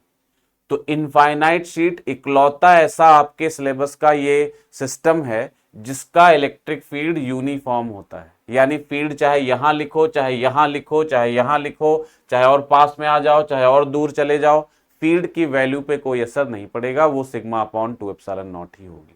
तो ये लिखे दे रहे हैं, इकलौता फॉर्मूला यूनिफॉर्म, इकलौता एग्जाम्पल जिसमें फील्ड यूनिफॉर्म होता है, जिसमें फील्ड डिस्टेंस पे डिपेंड नहीं करता, डिस्टेंस पर डिपेंड नहीं करता, डिपेंड नहीं करता, यानी यूनिफॉर्म होता है, that is field is uniform. इकलौता फॉर्मूला है पूरे। बाकी आपके सिलेबस में कौन कौन से फील्ड हैं एक बार बताते हैं, सुनो। आपके सिलेबस में कौन कौन से फील्ड हैं, पॉइंट चार्ज का पढ़ चुके हैं, आर का पढ़ चुके हैं, इसके अलावा आपके सिलेबस में स्फेयर का फील्ड होता है, इनफाइनाइट वायर का फील्ड होता है, और जितने भी फील्ड आप पढ़ते हो सब में डिस्टेंस वाला टर्म आता है, डिस्टेंस बदलने पे फील्ड बदल जाता है। इकलौता फॉर्मूला है इनफाइनाइट शीट का जो डिस्टेंस पे डिपेंड नहीं करता, तो ये डिस्टेंस पे डिपेंड नहीं करता, इकलौता फॉर्मूला है, इसे याद रखो, है ना। अच्छा, अब अगर मान लो कंडक्टिंग शीट होती या दो शीट्स आ जाती, पहले ये समझ लो, दो शीट्स होती, इसमें भी वही प्रिंसिपल ऑफ सुपरपोजिशन वाला केस, दो शीट्स आ जाती, तीन शीट्स आ जाती, चार शीट्स आ जाती, इस तरह का केस बन जाए। तो इसमें भी वही, जैसे मान लो ये एक शीट है, इनफाइनाइट है सारी, ये इनफाइनाइट शीट्स हैं, ये दूसरी शीट है इनफाइनाइट, ये तीसरी शीट है इनफाइनाइट, एंड सो ऑन, बहुत सारी इनफाइनाइट शीट्स हैं, और इनमें ये प्लस चार्ज है इस पर, मान लो एक सरफेस पे, इस पे माइनस है, इस पे प्लस है, मतलब वो जैसी क्वेश्चन की मर्जी, तीनों पे प्लस दे दें, तीनों पे माइनस दे दें, हम तो एक एग्जांपल ले रहे हैं, तीनों का प्लस, तीनों का माइनस, किनारे वाला माइनस, बीच वाले प्लस, जो भी वो कुछ भी दे सकते हैं, बस एक एग्जांपल है ये। डेंसिटी सेम भी दे सकते हैं, अलग अलग भी दे सकते हैं, हमने मान लो सेम ले ली। अब कह रहे हैं कि फील्ड बता दो, तीन पॉइंट दे दिए, चार पॉइंट, एक पॉइंट ए, एक पॉइंट बी, एक पॉइंट सी और एक पॉइंट डी, कह रहे हैं इन चारों पॉइंटों पे नेट इलेक्ट्रिक फील्ड बता दो। वही principle of superposition bar bar use होगा। क्या होता है, किसी भी पॉइंट पे फील्ड लिखना है तो यहाँ तीन लोग हैं टोटल, तीन इनफाइनाइट शीट्स हैं, यानी तीन सिस्टम है हमारे पास, तीन चार सिस्टम है, तीन लोग हैं। हम क्या करेंगे, जिस पॉइंट पर फील्ड लिखना है वहां पर जितने लोग यहाँ अवेलेबल हैं सबका अपना अपना फील्ड लिखेंगे, डायरेक्शन दिखाएंगे, डायरेक्शन दिखा देंगे, वैल्यू लिख लेंगे, फिर इसके बाद इलेक्ट्रोस्टैटिक्स का काम खत्म, फिर वो वेक्टर का सवाल हो जाएगा, वेक्टर की तरह सॉल्व कर लेंगे, रिजल्टेंट निकालना आपको बता चुके हैं। पहले लेक्चर में बताया था, आज भी एग्जाम्पल करके दिखाया। तो लिखते हैं, तो एक पे हम लिख के दिखाते हैं, दो पे बाकी आप लिखिएगा। मान लो बी पे लिखना है, तो ये ना सोचना कि बी जो है 1 और 2 के बीच में है तो केवल 1 2 की वजह से फील्ड होगा। जितने लोग आसपास हैं, चाहे वो इनफाइनाइट शीट हो, चाहे वो पॉइंट चार्ज हो, चाहे जो हो, जितने लोग आसपास हैं सबका फील्ड आएगा यहाँ। तो यहाँ 3 लोग हैं, 1 का फील्ड लिखें। अब डायरेक्शन वाला पॉइंट ध्यान रखना, 1 का फील्ड तो शीट के परपेंडिकुलर होगा और 1 पे पॉजिटिव चार्ज है तो 1 से अवे होगा, अवे बना दिया। कितना होता है, सिग्मा बाई 2 एप्सिलॉन नॉट। यहां डायरेक्ट फील्ड लिख लिया क्योंकि हमें वैल्यू पता है और इसमें एक आसानी है कि डिस्टेंस पे डिपेंड नहीं करता, तो डिस्टेंस से लेना ही देना नहीं। ये 1 का फील्ड होगा। 2 पे नेगेटिव चार्ज है, ये ना सोचना चार्ज राइट में है, राइट में हो या लेफ्ट में हो फर्क नहीं पड़ता, चार्ज तो है उस पर। नेगेटिव चार्ज की वजह से फील्ड टुवर्ड्स द शीट होता है। तो आप बी पर खड़े हो, बी पर आप खड़े हो तो बी पे से जिसका फील्ड लिख रहा है उस शीट की तरफ आओगे। तो 2 का फील्ड लिख रहे हो तो बी से 2 की तरफ बढ़ो, तो यानी बी से 2 की तरफ ये फील्ड का डायरेक्शन हो गया सिग्मा, और वैल्यू तो वही रहेगी। ये हो गया 2 का field, sigma by 2 epsilon naught.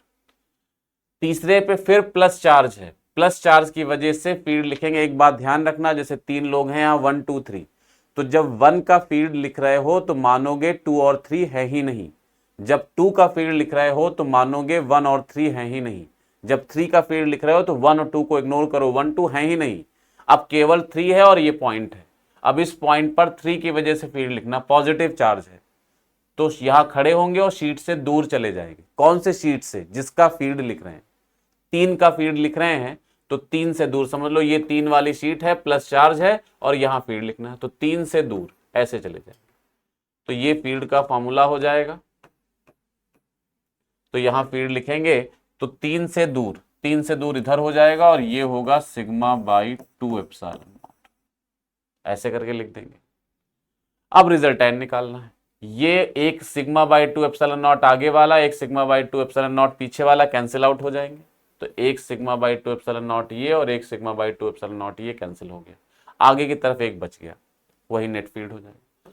तो बी पॉइंट पर जो नेट फील्ड होगा वो सिग्मा बाई 2 एप्सिलॉन नॉट है ना। ऐसे ही बाकी पॉइंटों पे लिख के प्रैक्टिस कर लीजिएगा, है ना। एक और एग्जांपल बताते हैं। मान लो ऐसा एग्जांपल आ जाए कि शीट्स परपेंडिकुलर हो, ऐसा एग्जांपल आ जाए कि शीट्स परपेंडिकुलर हो। ये एक इनफाइनाइट शीट है। अब ये ना सोचना सर ऐसे रखी कैसे गई, वो कैसे भी रख दी गई वो हमारा काम नहीं, वो क्वेश्चन वाले जाने, बस ऐसे रखी। अब एक पे डेंसिटी सिग्मा है प्लस में और एक पे डेंसिटी माइनस में सिग्मा है, दोनों की। कह रहे फील्ड बता दो। यहां एक पॉइंट दिया है P, उसी तरह यहां एक Q है, R है, S है। चारों पॉइंटों पे फील्ड बताना। एक पे हम बता देते हैं, बाकी आप लिखेंगे। P पे लिखते हैं मान लो। तो जब P पॉइंट पे फील्ड लिखेंगे तो कितने लोग P पर, ध्यान से मेरी बात एक एक सुनो, कितने लोग P पॉइंट पर फील्ड क्रिएट करेंगे। 2 लोग, 2 शीटें हैं, 2 लोग, 2 लोग पॉइंट P पर फील्ड क्रिएट करेंगे। पहली शीट वर्टिकल वाली, दूसरी हॉरिजॉन्टल वाली। पहले एक की वजह से लिखें, इसको 1 मान लेते हैं, इसको 2 मान लेते हैं। पहले 1 की वजह से लिखते हैं। 1 वाली जो शीट है इसका फील्ड जब हम लिखेंगे 1 वाली शीट का, तो ये शीट के परपेंडिकुलर होगा। पहला काम क्या किया करो, जिस भी पॉइंट पे फील्ड लिखना है इनफाइनाइट शीट का, पॉइंट से शीट पर परपेंडिकुलर डाल दो, पॉइंट से शीट पर परपेंडिकुलर डाल दो। तो हमने पॉइंट से शीट पर परपेंडिकुलर बना दिया। अब इस परपेंडिकुलर का फील्ड इस पे इसी लाइन के लॉन्ग फील्ड होगा। पॉजिटिव चार्ज है तो अवे चार्ज से, सॉरी शीट से दूर, ऐसे सिग्मा बाई 2 एप्सिलॉन। ये हो गया, पहली शीट का हो गया। दूसरी शीट का लिखना है इस वाले का माइनस का, तो पहले इस पे भी परपेंडिकुलर बना देंगे, इसी लाइन पर होगा। नेगेटिव चार्ज है तो शीट की तरफ हो जाएगा। और वैल्यू तो आप जानते हो, डिस्टेंस से तो कोई मतलब होता नहीं इसमें, यही आसानी है, sigma by 2 epsilon. Density same ना होती, मान लो एक की सिग्मा 1 होती, एक की सिग्मा 2 होती, तो सिग्मा 1 सिग्मा 2 लेकर कर लेते। फॉर्मूले में यहाँ सिग्मा 1 आ जाता है, यहाँ सिग्मा 2 आ जाता है। यहां तक इलेक्ट्रोस्टैटिक्स का काम था, लिख दिया फील्ड, डायरेक्शन दिखा दी, इलेक्ट्रोस्टैटिक्स का रोल खत्म। अब वेक्टर आ गया। वेक्टर में क्या करना है, इन दोनों का रिजल्टेंट बनाना। अब आपको मालूम है 2 वेक्टर परपेंडिकुलर हों, दोनों वेक्टर परपेंडिकुलर हैं और परपेंडिकुलर होने के साथ साथ इक्वल हैं, तो रिजल्टेंट एकदम बीचों बीच इस तरफ जाएगा, इस तरफ। तो ये इलेक्ट्रिक फील्ड का डायरेक्शन हो जाएगा ई नेट। और आप जानते हो जब दो वेक्टर बराबर होते हैं एफ और एफ, तो रिजल्टेंट होता है एफ रूट टू 90 डिग्री पर। तो यहाँ sigma by two epsilon naught, sigma by two epsilon naught, तो रिजल्टेंट क्या हो जाएगा, sigma by two epsilon naught root two. चाहो तो रूट टू से रूट टू ऊपर नीचे कैंसिल कर दो, तो ये आ जाएगा sigma by root two epsilon naught. ये आंसर हो जाएगा नेट फील्ड। तो ऐसे करके नेट इलेक्ट्रिक फील्ड लिखा जा सकता है। इसी तरह क्यू पर, इसी तरह आर पे, इसी तरह एस पे लिखिए, है ना। तो ये था इनफाइनाइट शीट का फील्ड जब वो नॉन कंडक्टिंग है। अगर कंडक्टिंग शीट हो जाए तो या तो शब्दों में लिखा हो पेपर में कि कंडक्टिंग है, क्वेश्चन में लैंग्वेज में लिखा हो कि कंडक्टिंग शीट है, कंडक्टिंग शीट, या तो शब्दों में लिखा हो कि कंडक्टिंग शीट है, और वर्ड्स में नहीं लिखा है कि शीट कंडक्टिंग है, वर्ड्स में नहीं लिखा हुआ है कि कंडक्टिंग शीट है, तो डायग्राम बनाओ। डायग्राम में अगर कंडक्टिंग शीट है तो यहां कुछ बातें ऐसी हैं जो आपके कंट्रोल में नहीं होंगी। कंडक्टिंग शीट है तो चार्ज शीट के दोनों साइड होगा, क्योंकि मेटल में चार्ज हमेशा अपने आप मूव कर सकता है, फ्लो कर सकता है। तो आप चाहो या ना चाहो, चार्ज ऑटोमेटिकली दोनों सरफेस पे डिस्ट्रीब्यूट हो जाएगा। और इस तरह से डिस्ट्रीब्यूट होगा कि दोनों साइड डेंसिटी सेम होगी, sigma and sigma. Conducting sheet में दोनों साइड का चार्ज डेंसिटी सेम होगी, दोनों साइड चार्ज का नेचर सेम होगा, और हर हालत में चार्ज दोनों साइड होगा। ऐसा नहीं संभव हो सकता है कि एक तरफ सिग्मा 1 है एक तरफ सिग्मा 2 है, ये कंडक्टिंग शीट में पॉसिबल नहीं है। एक तरफ प्लस है एक तरफ माइनस है, ये कंडक्टिंग शीट में पॉसिबल नहीं है। एक तरफ चार्ज है और एक तरफ नहीं है, ये कंडक्टिंग शीट में पॉसिबल नहीं है। कंडक्टिंग शीट होगी तो इकलौती पॉसिबिलिटी यही है, या तो दोनों तरफ प्लस होगा या दोनों तरफ माइनस और डेंसिटी सेम होगी। नॉन कंडक्टिंग शीट में सब पॉसिबिलिटी, चार्ज एक तरफ हो सकता है, चार्ज दोनों तरफ हो सकता है, सिग्मा सेम हो सकता है, सिग्मा अलग अलग हो सकता है, एक तरफ प्लस हो सकता है एक तरफ माइनस हो सकता है, मतलब कुछ भी पॉसिबल है। लेकिन नॉन कंडक्टिंग शीट में चार्ज हर हालत में दोनों सरफेस पे होगा, डेंसिटी दोनों साइड सेम होगी, और चार्ज का नेचर भी दोनों साइड सेम होगा। ये ध्यान रखना है। अब इसका फील्ड याद कर लेना, इसमें समझ लो कोई और बात नहीं है। एक कंडक्टिंग शीट समझ लो ये दो नॉन कंडक्टिंग शीट्स का कॉम्बिनेशन है, दो शीट्स यहां रख दी गई हैं। नॉन कंडक्टिंग शीट में क्या होता था, एक तरफ चार्ज होता था, जो हमने पढ़ा पीछे फॉर्मूला। इसमें दोनों तरफ चार्ज है, तो समझ लो ये दो नॉन कंडक्टिंग शीट्स का कॉम्बिनेशन है। तो एक कंडक्टिंग शीट दो नॉन कंडक्टिंग शीट से बनी है, तो इसका फील्ड भी एक के डबल हो जाएगा। जब दो से बनी है तो फील्ड भी दुगना हो जाएगा। एक का फील्ड क्या होता था, sigma by two epsilon naught, तो दोनों का मिलाकर फील्ड क्या हो जाएगा, सिग्मा बाई एप्सिलॉन नॉट। ये फील्ड हो जाएगा। बाकी सारी बातें क्वेश्चन और सब कुछ वैसे ही बनेंगे जैसे पीछे कराया। मेनली कंडक्टिंग शीट का क्वेश्चन आता है तो फॉर्मूला या डायरेक्ट न्यूमेरिकल आता है, नॉन कंडक्टिंग का आता है तो वो सब पूछते हैं जो पीछे कराया। तो ये हो गया इनफाइनाइट शीट। अब इसके बाद आता है इनफाइनाइट वायर का इलेक्ट्रिक फील्ड। तो अब पढ़ना होता है इनफाइनाइट वायर। इनफाइनाइट वायर में क्या क्या पूछते हैं आपसे मेनली वो, तो जैसे ये एक इनफाइनाइट वायर है इस तरह से, और इसके ऊपर चार्ज डिस्ट्रीब्यूटेड है। अब ये शीट नहीं है इस बार, ये वायर है, चार्ज डिस्ट्रीब्यूटेड है। वायर पे जो चार्ज डेंसिटी होगी वो लैम्डा होगी, linear charge density, linear charge density lambda होगी, लीनियर चार्ज डेंसिटी, है ना, ये लैम्डा होगी। और इस वायर का फील्ड लिखेंगे हम लोग, हमें लिखना है डिस्टेंस आर पे, वायर से परपेंडिकुलर डिस्टेंस आर पे। ये आर भी क्या है, वायर से दिए गए पॉइंट की परपेंडिकुलर डिस्टेंस। यहां पर फील्ड लिखना है, डेंसिटी लैम्डा। इसका फील्ड यूनिफॉर्म नहीं होता, ये डिस्टेंस पे डिपेंड करता है, और डायरेक्शन लिखने का रूल सेम है। पॉजिटिव चार्ज है तो किसी भी सिस्टम से दूर चले जाएंगे, नेगेटिव चार्ज है सिस्टम की तरफ चले आएंगे। तो यहां पॉजिटिव चार्ज है तो फील्ड का डायरेक्शन होगा away from the wire, E. Negative होता तो टुवर्ड्स द वायर होता, और फॉर्मूला होता है ई का lambda upon 2 pi epsilon naught r. कभी न्यूमेरिकल आएगा तो इस फॉर्मूले को इस तरह लिख लीजिएगा तो ज्यादा आसान रहेगा याद करने में, 2 lambda upon 4 pi epsilon naught r, जो कि अब 1/4 पाई एप्सिलॉन नॉट की वैल्यू पता हो जाएगी 9 × 10⁹। यहां से इलेक्ट्रिक फील्ड को कह सकते हैं 1/r के इनवर्सली प्रोपोर्शनल, मतलब 1/r के प्रोपोर्शनल है। फील्ड में और डिस्टेंस में ग्राफ बनाएंगे, क्योंकि E प्रोपोर्शनल टू 1/r है, तो ग्राफ रेक्टेंगुलर हाइपरबोला आएगा, रेक्टेंगुलर हाइपरबोला। अच्छा, इस शीट का ग्राफ नहीं बनाया था पीछे, तो पीछे अगर शीट का ग्राफ लेना होता तो इनफाइनाइट शीट में डिस्टेंस में और इलेक्ट्रिक फील्ड में ग्राफ बनाएं तो हम कहेंगे इलेक्ट्रिक फील्ड डिस्टेंस पे डिपेंड नहीं करता, यूनिफॉर्म ग्राफ होगा, यूनिफॉर्म फील्ड होगा। ये इनफाइनाइट शीट का हो गया, ये वायर का हो गया, है ना, इलेक्ट्रिक फील्ड और डिस्टेंस में ग्राफ। अच्छा, इसमें वायर में भी कई सारे केसेस आते हैं, तो जैसे वायर में दूसरा पॉइंट क्या ध्यान रखना है, अगर वायर का एक सिरा तो इन्फिनिटी पर है, कोई भी एक सिरा इन्फिनिटी पर है, डेंसिटी लैम्डा एक सिरा तो इन्फिनिटी पर है, लेकिन दूसरा सिरा ठीक उस पॉइंट के सामने है जहां फील्ड लिखना है और परपेंडिकुलर डिस्टेंस आर, तो वैसे क्वेश्चन वालों की भाषा में इसको इनफाइनाइट ही बोलेंगे। वो कहेंगे इनफाइनाइट वायर लिखा, जैसे डायग्राम बना होगा तो इसका भी नाम वो इनफाइनाइट बोलेंगे, उसको भी इनफाइनाइट कहेंगे, इसको भी इनफाइनाइट कहेंगे। लेकिन हमारे परसेप्शन में, हम लोग के समझने में अंतर होगा। हम कैसे समझेंगे, जिसके दोनों सिरे इंफिनिटी पर होंगे उसको हम इनफाइनाइट बोलेंगे, जिसका एक सिरा ठीक इस पॉइंट के सामने होगा जहां फील्ड लिखना है, जैसे इस पॉइंट पे फील्ड लिखना है, इस वाले पॉइंट पे, तो एक सिरा ठीक पीक पॉइंट के सामने है और दूसरा सिरा इंफिनिटी पर, हम लोग इस वायर को बोला करेंगे semi infinite wire. Semi infinite जैसा कोई वर्ड एक्चुअली इंग्लिश में होता नहीं है, सेमी इनफाइनाइट वायर, लेकिन हम लोग इसको सेमी इनफाइनाइट बोलेंगे। क्यों? क्योंकि बस हमें एक नाम चाहिए याद करने के लिए, हमको इंग्लिश थोड़ी ना पढ़ रहे हैं यहाँ पर, तो हमें एक नाम चाहिए याद करने के लिए, तो नाम आ गया सेमी इनफाइनाइट वायर।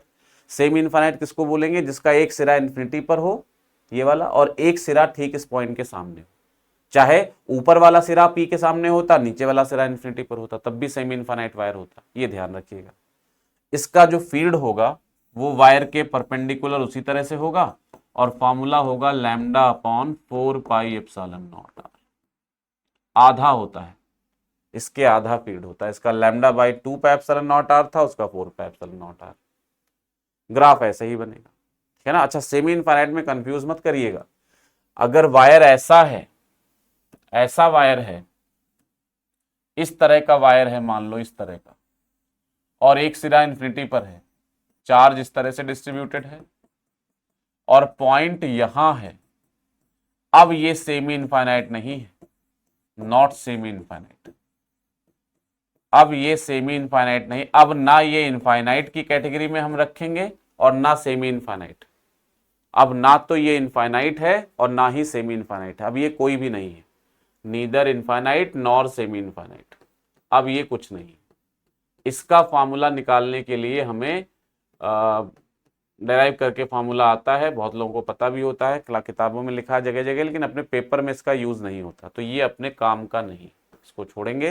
लेकिन ये ध्यान रखना, ये काम का नहीं है तो पता भी तो होना चाहिए क्या काम का नहीं है। तो ये काम का क्यों नहीं है, क्योंकि पॉइंट एक सिरे के सामने नहीं, अगर ये पॉइंट इसके सामने होता तो ये सेमी इनफाइनाइट होता, लेकिन पॉइंट बीच में कहीं है, तो ये सेमी इनफाइनाइट भी नहीं है और इनफाइनाइट भी नहीं है, इसमें पीछे वाले दोनों में से कोई फॉर्मूला अप्लाई नहीं हो। इसमें भी वही क्वेश्चंस बनेंगे उसी तरह के। इसमें आपसे वो कहेंगे 2 इनफाइनाइट वायर हैं, ऐसे करके 2 इनफाइनाइट वायर हैं ये 2। अब क्वेश्चन में इनफाइनाइट ही शब्द लिखा होगा, आप डायग्राम देख के पहचानना इनफाइनाइट है कि सेमी इनफाइनाइट है। तो ये 2 इनफाइनाइट वायर हैं, क्वेश्चन में भी इनफाइनाइट लिखा होगा और डायग्राम में भी दिख ही रहा है इनफाइनाइट है, दोनों सिरे इन्फिनिटी पर।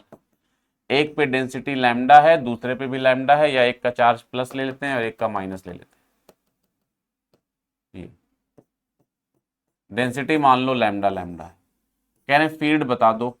एक पॉइंट किनारे है ए, ये बी, ये सी, आर डिस्टेंस पे पॉइंट से, डिस्टेंस आर है, ये आर, ये आर, ये आर, ये आर। कह रहे हैं एबीसी तीनों पे फील्ड बता दो। एक पे हम लिख देते हैं, बाकी आप निकालिएगा। जैसे कह रहे हैं बी पे फील्ड निकालना है बी पर, तो बी पर जितने टुकड़े हैं सबका फील्ड लिखेंगे और रिजल्टेंट ले लेंगे। प्लस का फील्ड लिखेंगे और माइनस का फील्ड लिखेंगे, दो फील्ड आएंगे। प्लस की वजह से field away from the wire होगा और कितना होगा, लैम्डा अपॉन 2πε0r, ये होगा। माइनस की वजह से फील्ड टुवर्ड्स द वायर होगा और ये भी यही हो जाएगा, लैम्डा अपॉन 2πε0r। दोनों सेम डायरेक्शन में जुड़ जाएंगे, तो EB हो जाएगा 2 लैम्डा अपॉन 2πε0r। 2 कैंसिल होगा, आंसर आ जाएगा लैम्डा अपॉन πε0r, है ना। ऐसे ही ए पे लिख सकते हैं, ऐसे ही सी पे लिख सकते हैं। सी पे लिखेंगे या ए पे लिखेंगे तो प्लस का फील्ड इधर होगा अवे, लैम्डा अपॉन 2πε0r, और माइनस का फील्ड टुवर्ड्स द वायर होगा इधर, लैम्डा अपॉन 2πε0r। ये कैंसिल आउट हो जाएंगे, नेट फील्ड 0 हो जाएगा। ये इनफाइनाइट वायर का फील्ड होगा, है ना। एक वायर की वजह से दूसरे वायर पे फोर्स भी पूछ लेते हैं कई बार वो कहते हैं एक वायर से दूसरे वायर पे फोर्स बता दीजिए, तो फोर्स कैसे लिखोगे वो भी देख लो।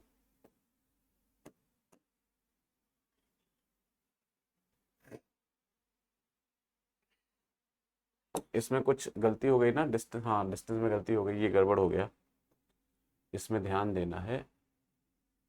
इसका फील्ड तो लैम्डा बाई 2πε0r होगा, डिस्टेंस r लेंगे ना इसमें, तो यहाँ तो डिस्टेंस r है, लेकिन जब इसका फील्ड लिखेंगे तो डिस्टेंस इस पॉइंट से लेंगे ना वायर से यहाँ तक की, और ये डिस्टेंस कितनी है 3r। पहले वायर का फील्ड लिखेंगे, यहाँ B पे तो दोनों से डिस्टेंस r थी, लेकिन जब A पर फील्ड लिखेंगे तो पहले वायर से डिस्टेंस तो r है, लेकिन दूसरे वायर से वहां की डिस्टेंस कितनी है, r plus r plus r, 3r हो जाएगा। तो फॉर्मूला जो दूसरा वाला आएगा वो लैम्डा अपॉन 2πε0 3r हो। अब दोनों अपोजिट हैं, घटाओगे बड़े में से छोटे को, वो रिजल्टेंट आ जाएगा। बड़ा है ये, छोटा है ये, घटाओगे आंसर आ जाएगा। ऐसे इधर लिख लो। फोर्स पूछ लेते हैं एक वायर की वजह से दूसरे वायर पे, तो जैसे ये एग्जांपल आया, एक वायर है और ये दूसरा वायर है, ये इनफाइनाइट है एक वायर, इस पे डेंसिटी λ1 है और इस पर डेंसिटी λ2 है, इसकी लेंथ L दी। कह रहे हैं इस पे एक वायर की वजह से दूसरे वायर पे फोर्स बता दो, इनके बीच में फोर्स कितना लगेगा, डिस्टेंस दी दी है, फोर्स पूछ रहे हैं कितना लगेगा। Find force between them, find force, एक दूसरे पे ये कितना फोर्स लगाएंगे। तो ये तो पता है जब दो बॉडीज एक दूसरे पे फोर्स लगाते हैं तो वो इंटरैक्शन फोर्स होता है, एक्शन रिएक्शन फोर्स होता है, और हमेशा एक दूसरे पे इक्वल फोर्स लगाते हैं। तो अब जैसे इसमें पूछ रहे हैं फोर्स बता दो कितना होगा, तो हम कहेंगे प्लस वाला जो वायर है इसकी वजह से माइनस पे फील्ड लिख लें। भाई फोर्स कैसे लगता है, यहाँ कूलम्स लॉ तो लगा नहीं सकते हैं कि 1/4πε0 Q1 Q2/r² कर दिया, वो तो पॉइंट चार्ज के लिए होता है। तो जब पॉइंट चार्ज के अलावा कहीं भी फोर्स निकालना हो तो दिमाग में बैठाओ, एक सिस्टम की वजह से दूसरे पे फील्ड लिखेंगे और उसको दूसरे के चार्ज से मल्टीप्लाई कर देंगे। मतलब फोर्स निकालने के लिए हम फॉर्मूला यूज करेंगे F = Q × E। एक की वजह से दूसरे पे फील्ड लिखेंगे, उसको दूसरे के चार्ज से मल्टीप्लाई कर देंगे। तो अब हमारे पास उस ऑप्शन के हिसाब से या तो हम 1 की वजह से 2 पे फील्ड लिखें और उसको 2 के चार्ज से मल्टीप्लाई करें, या 2 की वजह से 1 पे फील्ड लिखें और उसको 1 के चार्ज से मल्टीप्लाई करें। 2 की वजह से 1 पे फील्ड लिखना हमारे लिए ऑलमोस्ट इम्पॉसिबल है। क्यों? क्योंकि 2 वाला वायर फाइनाइट लेंथ का है। जितना नॉलेज हमें है, जितना हमें आता है इस लेवल पर, नीट के लेवल पर, हम इसका फील्ड यहां नहीं लिख पाएंगे, और लिख भी लेंगे तो अलग अलग पॉइंट पे फील्ड अलग अलग होगा। तो 2 का फील्ड हम 1 पे नहीं लिख पाएंगे, तो उल्टा करें, हम 1 का फील्ड 2 पे लिखें। अब 1 की वजह से 2 पे जो फील्ड होगा हमें पता है डिस्टेंस d है, तो 1 की वजह से 2 पे फील्ड होगा अवे फ्रॉम द वायर, और ये होगा E1 λ1 / 2πε0r। ये 1 का फील्ड हो जाए, λ1 / 2πε0r, ये फील्ड हो जाए। अच्छा, ये फील्ड पूरे वायर पे यूनिफॉर्म भी होगा। भाई यहां लिखते तो भी यही आता, यहां लिखते तो भी यही आता। वायर की, इनफाइनाइट वायर की वजह से कहीं भी फील्ड लिखोगे उसके पैरेलल पॉइंट्स पे फील्ड हर जगह सेम होगा। फील्ड तभी बदलेगा जब डिस्टेंस बदलेगी। डिस्टेंस डी है तो डी लिख लेते हैं। तो जब डिस्टेंस बदलोगे तभी फील्ड बदलेगा। डिस्टेंस सेम है, पैरेलल वायर्स हैं तो डिस्टेंस सेम है हर जगह, तो फील्ड की वैल्यू सेम होगी, यूनिफॉर्म फील्ड हो गया। अब फोर्स निकालना है कितना होगा, तो हम कहेंगे इस वायर पे जो फोर्स होगा, नेगेटिव चार्ज है तो फोर्स जो होगा वो फील्ड के उल्टा लगेगा। तो फोर्स जो लगेगा, फोर्स ऑन वायर 2, वायर 2 पे जो फोर्स लगेगा वो Q इंटू ई वाले फॉर्मूले से निकलेगा। 2 का चार्ज लेंगे, 1 का फील्ड लेंगे।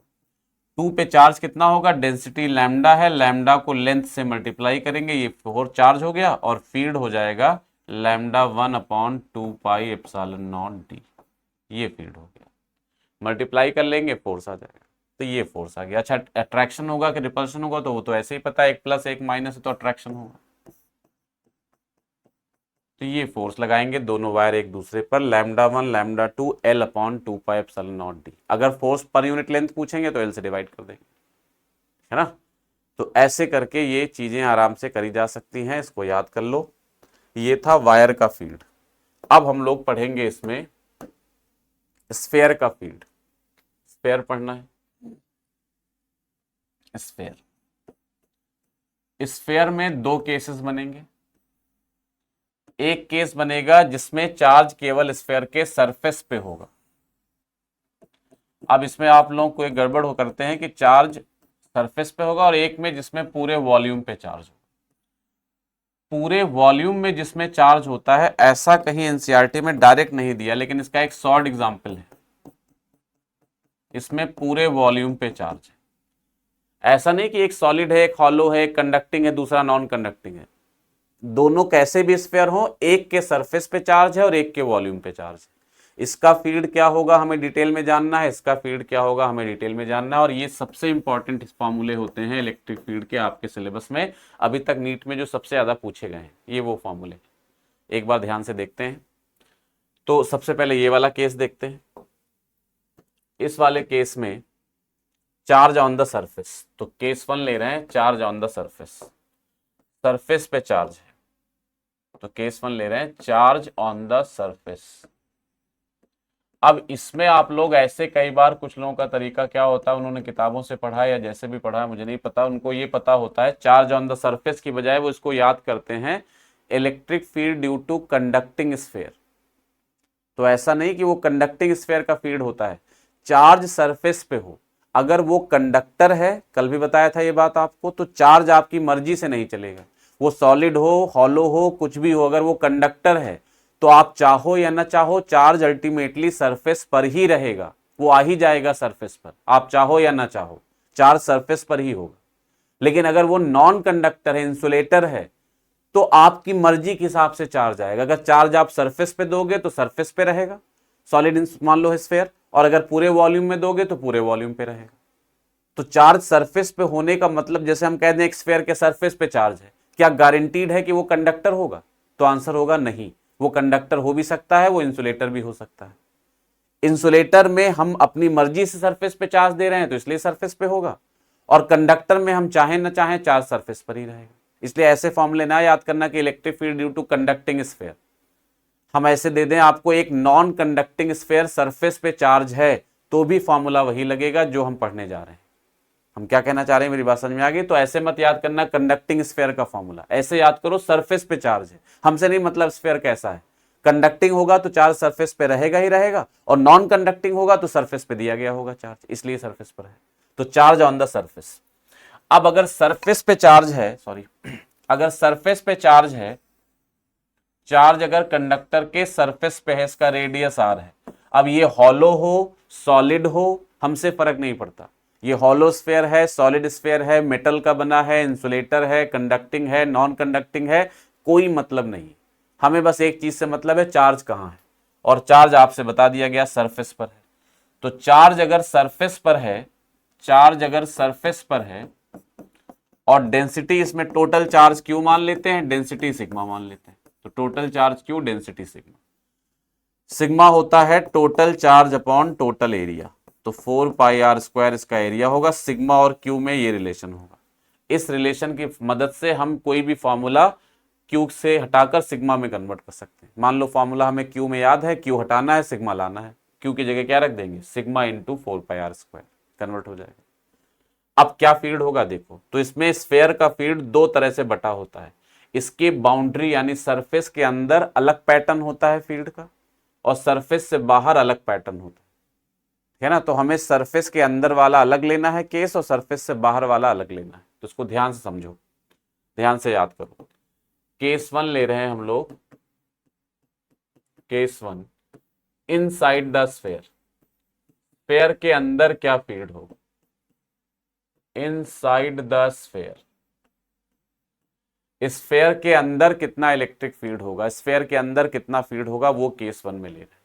अंदर का मतलब इसमें सरफेस शामिल नहीं है, इनसाइड। इसको अगर वैसे लिखें तो r लेस देन r, ये स्मॉल r क्या है, सेंटर से किसी भी पॉइंट के डिस्टेंस को हम स्मॉल r कहेंगे। अगर स्मॉल r लिखा है इसका मतलब सेंटर से जिस पॉइंट पे फील्ड लिखना उसकी डिस्टेंस स्मॉल r। अगर ये रेडियस से कम है इसका मतलब हम अंदर हैं, r less than r, r capital R से छोटा तभी तो होगा जब हम अंदर होंगे। और याद कर लो, अंदर के किसी भी पॉइंट पर नेट इलेक्ट्रिक फील्ड हमेशा 0 होता है। E इनसाइड यानी ER लेस देन R, ये हमेशा 0 होता है, always equal to 0। Inside field हमेशा 0 होगा, R लेस देन R पे फील्ड हमेशा 0 होता है, ऑलवेज। तो ये ऑलवेज 0 होगा। दूसरा आता है ऑन द सरफेस, केस 2,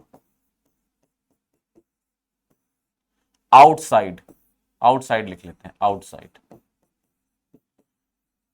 इसमें सरफेस शामिल होगी, याद कर लो, आउटसाइड वाले फॉर्मूले में सरफेस शामिल होगी। देखो इनसाइड वाले में हमने यहां इक्वल टू नहीं लगाया, सरफेस के लिए स्मॉल r कैपिटल R के बराबर होगा। इक्वल टू लगा देते तो सरफेस शामिल हो जाती, तो इसमें सरफेस शामिल नहीं, यानी ये फॉर्मूला सिर्फ सरफेस के अंदर के लिए है, सरफेस पर ये फॉर्मूला नहीं लगेगा। आउटसाइड वाले फॉर्मूले में सरफेस शामिल होगी, तो इसमें r greater than equal to R, मतलब जो पॉइंट है वो सेंटर से r डिस्टेंस पे यहां है। दोनों r लिखें लेकिन दोनों r में अंतर है, ये वाला r लेस देन r है और ये वाला r ग्रेटर देन r है। तो आउटसाइड वाले फॉर्मूले में इक्वल टू लगेगा। अब यहां जो फील्ड होता है वो स्फेयर की वजह से तरीका वही है, इस पॉइंट पे खड़े हो जाएं, पॉजिटिव चार्ज है तो आउटवर्ड चले जाएंगे, नेगेटिव चार्ज है तो इनवर्ड चले जाएंगे। तो बाहर की तरफ फील्ड होगा, फील्ड का फॉर्मूला बाहर की तरफ होगा, और फील्ड का जो वैल्यू होगा यहां पर वो होता है इक्वल टू पॉइंट चार्ज के फॉर्मूले से। कॉन्सेप्ट याद कर लो, जब बाहर फील्ड लिखना है तो मान लो पूरे स्फेयर को क्रश कर दिया, तोड़ दिया, और पूरे स्फेयर का चार्ज इकट्ठा कर लिया और उसको सेंटर पे रख दिया, पूरे स्फेयर के चार्ज को सेंटर पे रख दिया। अब सेंटर पे जब रख देंगे पॉइंट चार्ज बना दिया, मतलब पूरे स्फेयर के चार्ज को पॉइंट चार्ज बना के सेंटर पे रख दिया। अब जो पॉइंट चार्ज का फॉर्मूला होगा वही इलेक्ट्रिक फील्ड का फॉर्मूला होगा पूरे स्फेयर के लिए। तो अगर इसके पूरे चार्ज को सेंटर पे रख दें तो पॉइंट चार्ज का फॉर्मूला होगा इक्वल टू 1/4πε0 Q/r²। ये फॉर्मूला होगा, यही बाहर का फॉर्मूला। अच्छा, इसको सिग्मा के फॉर्म में कन्वर्ट करना है, याद मत करना सिग्मा वाला, ये याद कर लो, सिग्मा में बस लिख के दिखा देते हैं। क्यू की जगह क्या रख दोगे, सिग्मा इंटू 4πr²। यहां सिग्मा इंटू 4πr² रखोगे तो 4π कैंसिल हो जाएगा, तो आंसर बन जाएगा सिग्मा इंटू r²/ε0r²। ये सिग्मा के फॉर्म में फॉर्मूला। आप क्यू वाला याद रखो, तो याद करने में कुछ खास है ही नहीं। अंदर 0 होता है, बाहर पॉइंट चार्ज। सरफेस के लिए भी पॉइंट चार्ज मानेंगे, अगर ऑन द सरफेस चाहिए होगा फील्ड, हमें फील्ड चाहिए on the surface, on the surface, हमें फील्ड सरफेस पर चाहिए, ऑन द सरफेस। तो सरफेस पर यानी स्मॉल r की जगह कैपिटल R हो जाएगा। दो रास्ते हैं, चाहे आप इस फॉर्मूले में स्मॉल r की जगह कैपिटल R रख दो तब भी आंसर आ जाएगा, और चाहे बेटर है कि अलग से याद रखो कि सरफेस पर फील्ड लिखना है, मान लो यहां फील्ड लिखना है सरफेस पर, तो सरफेस पर या बाहर दोनों के लिए स्फेयर को पॉइंट चार्ज मान सकते हैं। अंदर फील्ड लिखना है तो स्फेयर को पॉइंट चार्ज नहीं ले सकते, सरफेस पर लिखना है या सरफेस से बाहर लिखना है, तो पूरे स्फेयर के चार्ज को पॉइंट चार्ज मान लेंगे। तो सरफेस पर लिखना है तो स्फेयर के चार्ज को पॉइंट चार्ज मानेंगे, सेंटर पे रखेंगे, तो पॉइंट चार्ज के फॉर्मूले से सरफेस पर जो फील्ड आएगा उसका फॉर्मूला होगा 1/4πε0 Q/r²। ये सरफेस पे फील्ड का फॉर्मूला होगा। सिग्मा के फॉर्म में कन्वर्ट करना है, Q को लिख दोगे सिग्मा इंटू 4πr²। तो ऐसे करके आप इलेक्ट्रिक फील्ड पढ़ सकते हो स्फेयर का जिसके सरफेस पे चार्ज हो, है ना। अब आता है अगला केस, इसमें हम कॉन्सेंट्रिक स्फेयर भी देखेंगे, उसमें चार्ज का डिस्ट्रीब्यूशन भी पढ़ेंगे कैसे करते हैं, लेकिन वो बाद में, पहले फील्ड पढ़ लें। तो अब अगला केस आता है चार्ज पूरे वॉल्यूम पे हो, charge on the volume of sphere, charge on the volume of sphere. इसमें तुम कह सकते हो कि ये नॉन कंडक्टिंग सॉलिड स्फेयर होगा, क्योंकि पूरा वॉल्यूम, भाई वॉल्यूम उसी में होगा जो नॉन कंडक्टिंग होगा, वॉल्यूम में चार्ज उसी में रहेगा। तो नॉन कंडक्टिंग सॉलिड स्फेयर अगर होगा तो उसमें ही ये वॉल्यूम वाला केस बन सकता है। मतलब नॉन कंडक्टिंग भी हो और सॉलिड भी हो, मतलब स्फेयर प्लास्टिक का बना है और सॉलिड स्फेयर भी है, उसी में ये वाला केस बन सकता है। अलग से आपके पेपर, अच्छा इसका ग्राफ नहीं देखा हम लोगों ने, इसमें ग्राफ भी बहुत इंपॉर्टेंट होता है। ग्राफ छूट गया, पहले ग्राफ बता दें। ग्राफ अगर बनाते इसका, इसमें जो सरफेस वाले चार्ज का ग्राफ बनाते, तो ग्राफ में इलेक्ट्रिक फील्ड और डिस्टेंस में जो ग्राफ बनेगा एकदम आसान होता है बनाना। देखो ये स्फेयर का सेंटर ले लिया, ये स्फेयर का सेंटर हो गया, यहां स्फेयर का सरफेस ले लिया, ये सरफेस हो गया। अब फील्ड का ग्राफ बनाना है। आपने अभी पढ़ा सेंटर से लेकर सरफेस तक फील्ड 0 होता है, तो सेंटर से सरफेस तक फील्ड 0, तो ये ग्राफ आ गया। सेंटर पे 0 था, सरफेस तक 0 ही रहा, ये ग्राफ आ गया। लेकिन इस फॉर्मूले में, अंदर वाले फॉर्मूले में सरफेस शामिल नहीं होती, तो सरफेस पे यहां सर्किल बना देते हैं। सर्किल का मतलब होता है कि इस अंदर वाले ग्राफ में सरफेस शामिल नहीं। आपकी फिजिक्स की किताबों में सर्किल नहीं बना होता है ना, लेकिन फिर भी हमें याद रखना है कि यहाँ सर्किल बना दें। नहीं बन के आएगा पेपर में तो बिना सर्किल वाला टिक कर देंगे, लेकिन सही है कि सर्किल हो। सर्किल का मतलब है छोटा सा सर्किल, ये बताता है कि सरफेस में ये ग्राफ शामिल नहीं है, मतलब ये ग्राफ सरफेस तक नहीं पहुंचता, सरफेस से जस्ट पहले खत्म हो जाता है। फिर सरफेस पे एकदम से फील्ड की वैल्यू बढ़ जाती है। देखो सरफेस के अंदर तक तो 0 था, लेकिन सरफेस पे एकदम से इतना फील्ड आ गया, 1/4πε0 Q/r²। तो सरफेस पे एकदम से फील्ड बढ़ गया, यानी डिसकंटिन्यूअस ग्राफ होता है। यहां खत्म हुआ, फिर यहां शुरू हुआ, ये ई सरफेस हो गया, ई सरफेस। सरफेस पे फील्ड एकदम से बढ़ गया। फिर बाहर देखोगे तो E is proportional to 1/r²। बाहर जो है वो E 1/r² के प्रोपोर्शनल है, मतलब जैसे जैसे डिस्टेंस बढ़ेगी वैसे वैसे फील्ड घटेगी। इनवर्सली प्रोपोर्शनल होता है तो आप जानते हो ग्राफ रेक्टेंगुलर हाइपरबोला जैसा बनता है। तो ये रेक्टेंगुलर हाइपरबोला जैसा, ये बन गया। रेक्टेंगुलर हाइपरबोला नहीं, वैसा बना है, ये ग्राफ बनेगा। अच्छा कहिए सर बीच में क्या, ये हिस्से, तो चाहो तो इसको मिला दो तब भी सही है ना, और वैसे नहीं मिलाते हैं, ये नहीं मिला हुआ है तब भी सही है। डिसकंटिन्यूअस ग्राफ होता है। तो ग्राफ के विषय में कुछ बातें याद रखनी है। Graph is discontinuous at the surface. Discontinuous graph surface पर डिसकंटिन्यूअस होता है, एट द सरफेस। सरफेस पर ग्राफ डिसकंटिन्यूअस होता है, ये बात ध्यान रखनी है। दिख रहा है आपको?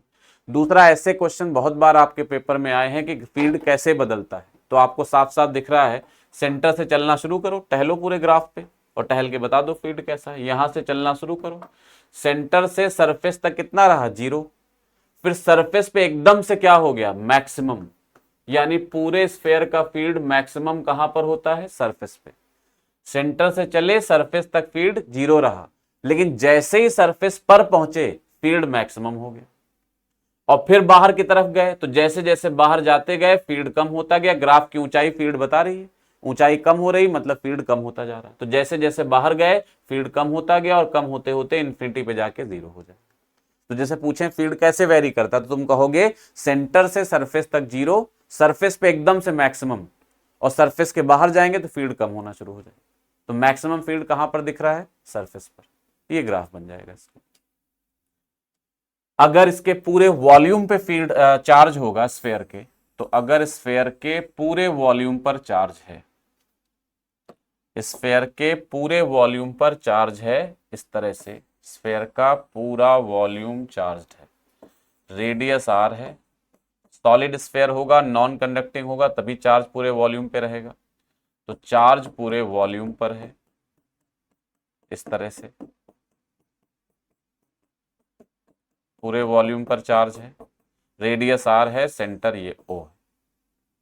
फिर इसमें हमें टोटल चार्ज क्यू है, डेंसिटी रो। इसमें चार्ज क्यू होगा और डेंसिटी वॉल्यूम चार्ज डेंसिटी आएगी। क्यू और रो में रिलेशन होगा, rho equal to total charge upon total volume, q by 4/3 pi r Q, ये होगा। अब हमसे कहा जा रहा फील्ड बता दीजिए, अंदर बता दो, सरफेस पे बता दो, बाहर बता दो। तो कैसे लिखेंगे? देखो वही 3 केस, वही 2 केस। केस 1 लिखेंगे ऑन द सरफेस, केस 1 है इनसाइड, इनसाइड। अच्छा, जब चार्ज पूरे वॉल्यूम पर होता है तो सरफेस पे फील्ड कंटिन्यूअस होता है। अभी ग्राफ में दिखाएंगे, सरफेस पे फील्ड कंटिन्यूअस होता है तो इनसाइड वाले में भी सरफेस शामिल होगी, आउटसाइड वाले में भी सरफेस शामिल होगी। ये बातें याद रखनी है। तो इनसाइड को यहां लिखा करेंगे r less than r equal to r. देखो इसमें इक्वल टू लगा है इनसाइड में, और जब ये वाला केस पढ़ा था तो इनसाइड में इक्वल टू नहीं लगाया था, मतलब यहां इनसाइड वाले फॉर्मूले में सरफेस शामिल नहीं है और यहां इनसाइड वाले फॉर्मूले में सरफेस शामिल है।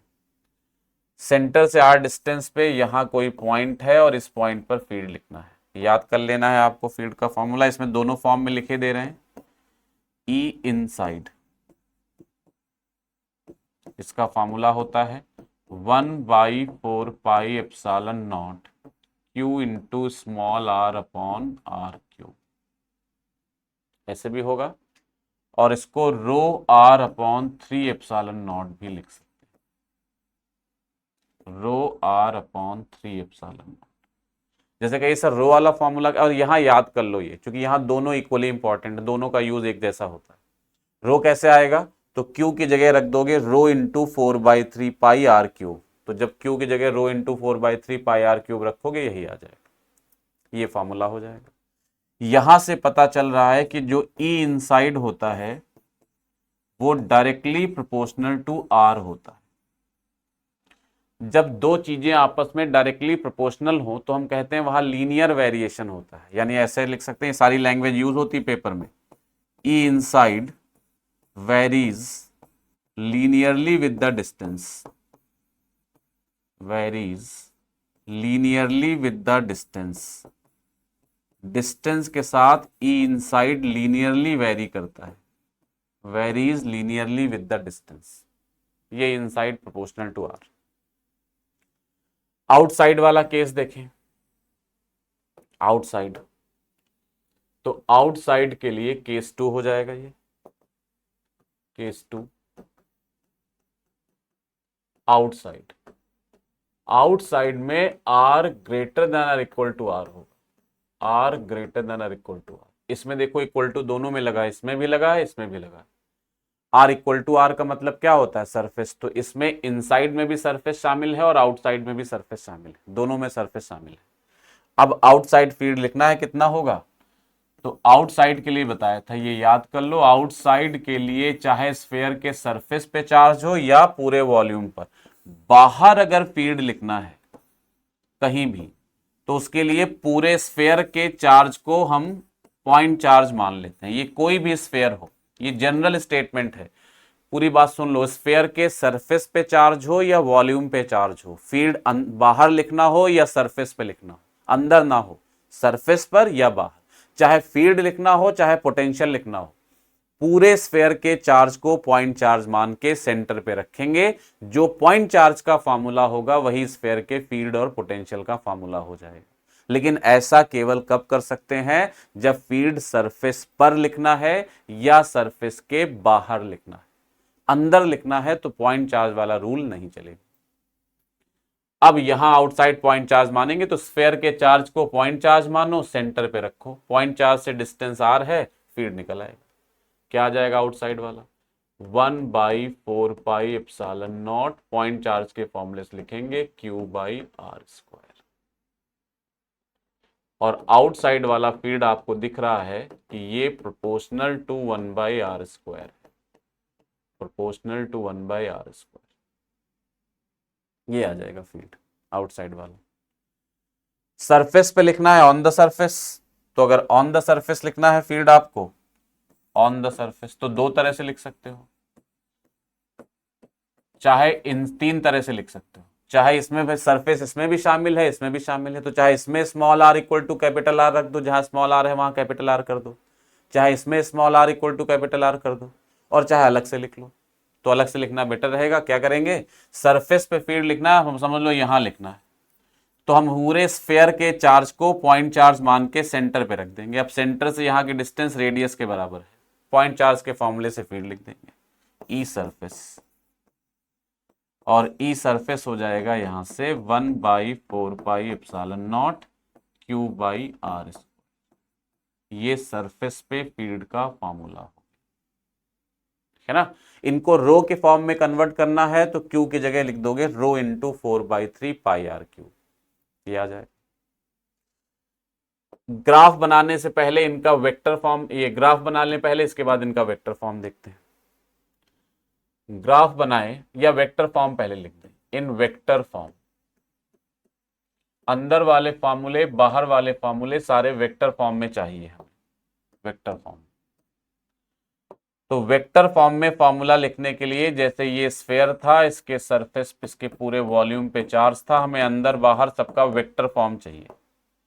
तो जैसे अंदर सेंटर से आर डिस्टेंस पे वेक्टर फॉर्म में फील्ड लिखना है, तो ई इनसाइड, फॉर्मूला आपने पढ़ा था, क्या आया था, 1/4πε0 QR/r³, या यही आया था ρr/3ε0। ये तो अंदर आया था। वेक्टर याद कर लो, इधर फील्ड पे वेक्टर लगेगा और उधर स्मॉल आर पे वेक्टर लगेगा, और वेक्टर कभी नीचे तो लगाया नहीं जाता, स्मॉल आर ऊपर होना चाहिए और इसमें ऊपर है, तो वेक्टर फॉर्म इसका एकदम आसान है, ये वेक्टर फॉर्म। क्वेश्चन उठता है कि सर ये वेक्टर आर है क्या, तो वेक्टर आर हमेशा आपको पीछे बताया है क्या होता है, जहां फील्ड लिखना है एक ऐसा वेक्टर बनाओ जिसका हेड उस पॉइंट पर आए जहां फील्ड लिखना है, ये वेक्टर आर कहलाएगा। जिस पॉइंट पर फील्ड लिखना है उस पॉइंट तक का हेड बना हो और टेल सेंटर पे हो, इसको बोलेंगे वेक्टर आर। इसका जो मैग्नीट्यूड होगा वो आर हो जाएगा, वेक्टर आर इस तरह होगा। आउटसाइड फील्ड का फॉर्मूला आपने देखा था, क्या आया, आउटसाइड, यहां फील्ड लिखना है, आउटसाइड फील्ड का फॉर्मूला आया था ई आउटसाइड इक्वल टू 1/4πε0 Q/r²।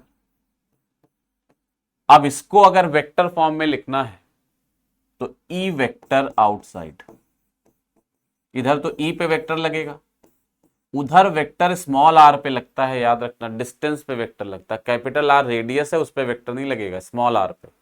लेकिन इसमें स्मॉल आर तो नीचे है, नीचे वेक्टर कभी लगाया नहीं जाता है, तो क्या करेंगे, स्मॉल आर से ऊपर नीचे मल्टीप्लाई कर लेंगे, तो ऊपर आर आ जाएगा, नीचे r³ हो जाएगा। अब ऊपर वेक्टर लगा देंगे, तो 1/4πε0 Q, ऊपर आर आ गया, नीचे r³ हो गया, अब ऊपर वेक्टर लगा देंगे। ये आउटसाइड फॉर्मूले का वेक्टर फॉर्म। वेक्टर फॉर्म पूछे जा सकते हैं, दिमाग में रखिए। अच्छा, वेक्टर फॉर्म कोई भी चीज का लिखा हो, किसी भी फॉर्मूले का, इलेक्ट्रिक फील्ड का, फोर्स का, किसी का, उसमें चार्ज को विद साइन पुट करते हैं। तो अगर यहां प्लस चार्ज होगा तो यहां +Q लिखेंगे, माइनस चार्ज होगा तो -Q, या प्लस चार्ज है तो रो लिखा है, माइनस चार्ज होता तो माइनस रो लिखेंगे। वैसे इसमें तो use charge and charge density with proper sign, use the charge and charge density with proper sign, charge and charge density with proper sign, sign के साथ यूज करेंगे, प्रॉपर साइन, चार्ज और charge density को sign के साथ use करें। Graph कैसा बनेगा वो भी देख लेते हैं। ग्राफ जो बनाएंगे इसका हम लोग इलेक्ट्रिक फील्ड में और डिस्टेंस में ग्राफ बना, ये हो गई सरफेस वाली लाइन, ये सेंटर हो गया, ये सरफेस हो गई। अंदर आपने देखा inside, inside E proportional to r है और outside E proportional to 1/r²। इसी की मदद से ग्राफ बन जाएगा। Inside E proportional to r था तो ग्राफ ऐसे जाएगा। अच्छा, सेंटर पे फील्ड 0 होगा, ई सेंटर 0 होता है, वहीं लिख देते हैं। देखो, सेंटर पे फील्ड निकालना है तो पहले ये सोचो किस फॉर्मूले से निकलेगा, आउटसाइड वाले से या सरफेस वाले से या इनसाइड वाले से। तो सेंटर इनसाइड ही तो आता है, तो इनसाइड वाले फॉर्मूले से निकलेगा। सेंटर के लिए स्मॉल आर कितना हो जाएगा, 0, तो सेंटर पे फील्ड 0 हो जाएगा। इधर लिखे दे रहे हैं ई सेंटर 0 होगा, सेंटर पे फील्ड 0 होता। तो अब अगर ग्राफ बनाएंगे हम लोग, ग्राफ बनाएंगे तो सेंटर पे फील्ड 0 है और अंदर का ग्राफ स्ट्रेट लाइन है, तो ये स्ट्रेट लाइन बनेगा और सेंटर पे 0 है तो ग्राफ सेंटर से पास करेगा। ये सरफेस पर आ गए हम लोग, सरफेस, ई सरफेस हो गया। और बाहर ई प्रोपोर्शनल टू 1/r² था तो ग्राफ रेक्टेंगुलर हाइपरबोला जैसा बन जाएगा, रेक्टेंगुलर हाइपरबोला जैसा। इसमें भी मैक्सिमम फील्ड कहां पर है, सरफेस पर। अब जैसे जैसे हम सरफेस से इंफिनिटी की तरफ जाएंगे, ये सब क्वेश्चन पूछे जाते हैं, सेंटर से इंफिनिटी की तरफ जाएंगे, सेंटर से इंफिनिटी की तरफ जाएंगे, तो जैसे हम चलेंगे सेंटर से, तो सेंटर पे फील्ड कितना था, 0। तो फील्ड कैसे चेंज होगा, फील्ड कैसे चेंज होगा, तो पहले फील्ड 0 से देखो बढ़ा और बढ़ के क्या हुआ, मैक्सिमम। तो ई इंक्रीजेस फ्रॉम 0 टू मैक्सिमम, 0 से बढ़कर मैक्सिमम हो जाता। फिर और बाहर गए तो क्या होगा, मैक्सिमम से घटकर वापस इंफिनिटी पे 0 हो जाएगा। Then decreases to 0 at infinity. मतलब जैसे जैसे सेंटर से हम चलेंगे फील्ड पहले बढ़ेगा और कहां तक बढ़ता रहेगा, सरफेस तक। सरफेस पे मैक्सिमम हो जाएगा, फिर और आगे जाएंगे, बाहर निकल जाएंगे हम तो घटना शुरू हो जाएगा और घट के वापस 0 हो जाएगा इंफिनिटी पर। ऐसे करके फील्ड वेरी करता है। तो ये हो गया इलेक्ट्रिक फील्ड का ग्राफ। तो ये पूरा हिस्सा इलेक्ट्रिक फील्ड का खत्म हुआ। अब इसमें जो इलेक्ट्रिक फील्ड के केसेस हमने पढ़े, अब इसके बाद हमें इसमें देखना है छोटा सा part flux and Gauss theorem और उसके बाद फिर डाइपोल।